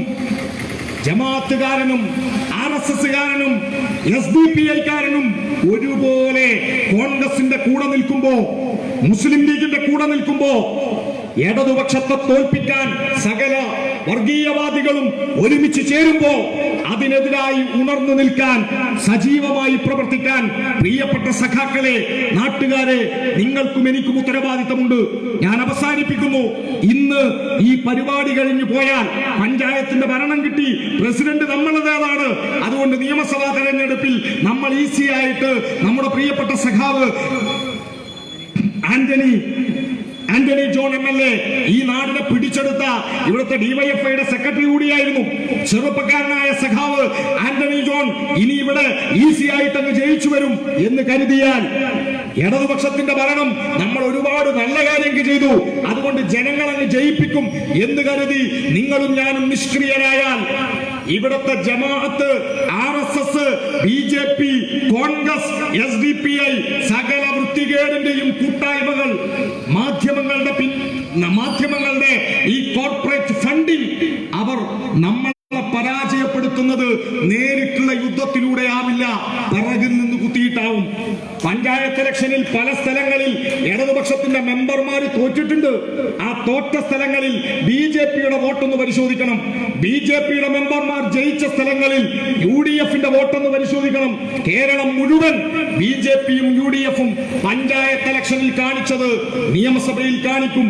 അങ്ങനെ സംഭവിച്ചാൽ കേരളത്തിൽ ഇടതുപക്ഷം തോൽക്കും.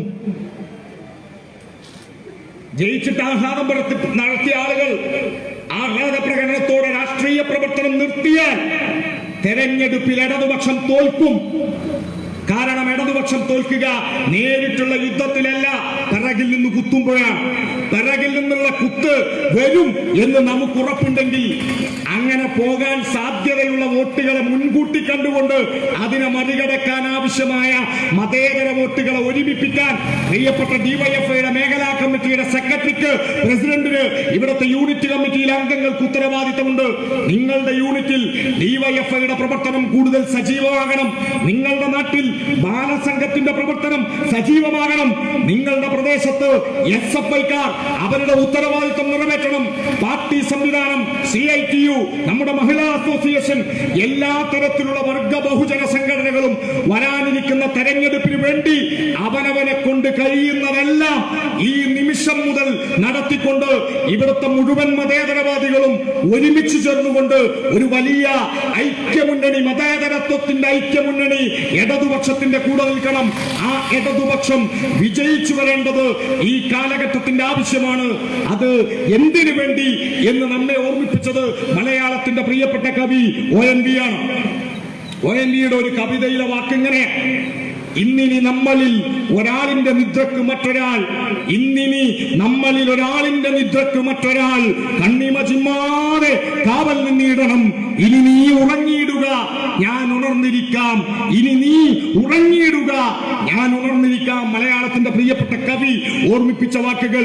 ഇന്നിനി ഈ നാട് സുഖമായി ഉറങ്ങണമെങ്കിൽ നിങ്ങൾക്ക് വേണ്ടി ഉറങ്ങാതെ കാവലിരിക്കാൻ, പൗരത്വത്തിന്റെ പേര് പറഞ്ഞ് വേട്ടയാടാൻ ഒരു വേട്ടപ്പട്ടിയും നിങ്ങളുടെ വീട്ടുമുറ്റത്തേക്ക് വരില്ല എന്നുറപ്പുവരുത്തി നിങ്ങൾക്ക് വേണ്ടി ഉറങ്ങാതെ കാവലിരിക്കാൻ 1971 തലശ്ശേരി കലാപത്തിന്റെ കാലത്ത് CPIMന്റെ നേതാവായ 26 വയസ്സുകാരൻ, അന്നത്തെ വളണ്ടിയർ കമ്മിറ്റിയുടെ ക്യാപ്റ്റൻ സഖാവ് പിണറായിയുടെ നേതൃത്വത്തിൽ തലശ്ശേരി കലാപത്തിന്റെ കാലത്ത് RSSകാരൻ പള്ളി പൊളിക്കാൻ വന്നപ്പോ അവരെ തടയാൻ കാവലിരുന്ന പോലെ ഈ നാടിനു വേണ്ടി ഉറങ്ങാതെ, നിങ്ങൾ ഉറങ്ങുമ്പോൾ നിങ്ങൾക്ക് വേണ്ടി ഉറങ്ങാതെ കാവലിരിക്കാൻ ഈ മണ്ണിനകത്ത് ചെമ്പതാക ഉയർന്നു മാറണം.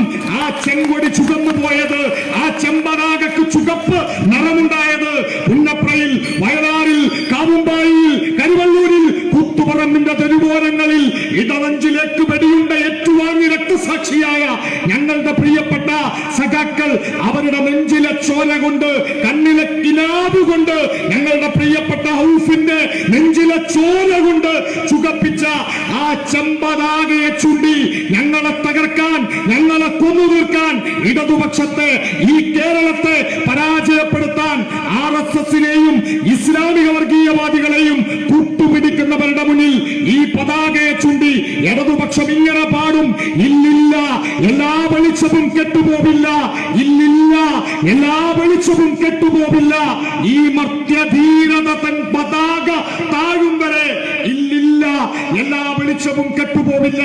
ഈ മണ്ണിന്റെ വെളിച്ചമാവാൻ, ഈ നാടിന്റെ തണലാവാൻ, ഇവിടുത്തെ ഹിന്ദുവിനും മുസ്ലിമിനും ക്രിസ്ത്യാനിക്കും മതമുള്ളവനും ഇല്ലാത്തവനും ഒരുമിച്ച് നിൽക്കാൻ, മതനിരപേക്ഷ ഇന്ത്യയുടെ കാവലാവാൻ, ജനാധിപത്യത്തിന്റെ കരുത്താവാൻ ഇടതുപക്ഷത്തെ ഈ മണ്ണിൽ കരുത്തോടെ സംരക്ഷിക്കണം. പ്രിയപ്പെട്ടവരെ, നിങ്ങളാണ്, നിങ്ങൾ ഓരോരുത്തരുമാണ് ഈ കേരളത്തിന്റെ ഭാവി. നിങ്ങൾ പറഞ്ഞാൽ കേൾക്കുന്ന ആളുകൾ ഇവിടെ ഉണ്ടാകും.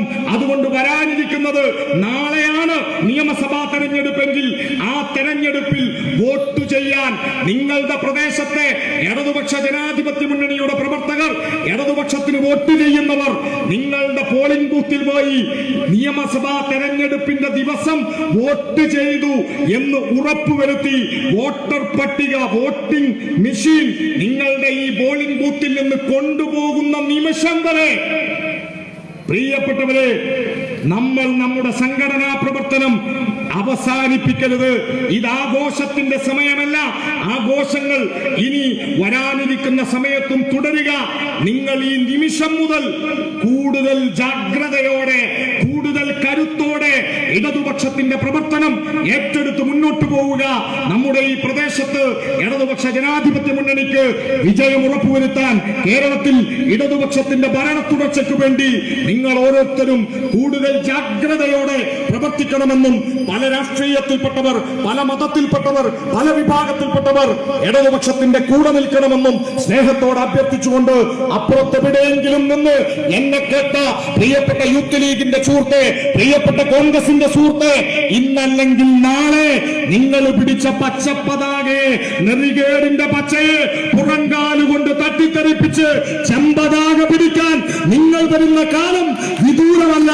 അതുകൊണ്ട് നിങ്ങൾക്ക് ഈ പ്രസ്ഥാനത്തിലേക്ക്, മതനിരപേക്ഷതയിലേക്ക്, ജനാധിപത്യത്തിന്റെ കരുത്തിലേക്ക് നിങ്ങളെ കൂടി സ്വാഗതം ചെയ്തുകൊണ്ട് ഞാൻ അവസാനിപ്പിക്കുന്നു. ലാൽ സലാം, അഭിവാദ്യങ്ങൾ.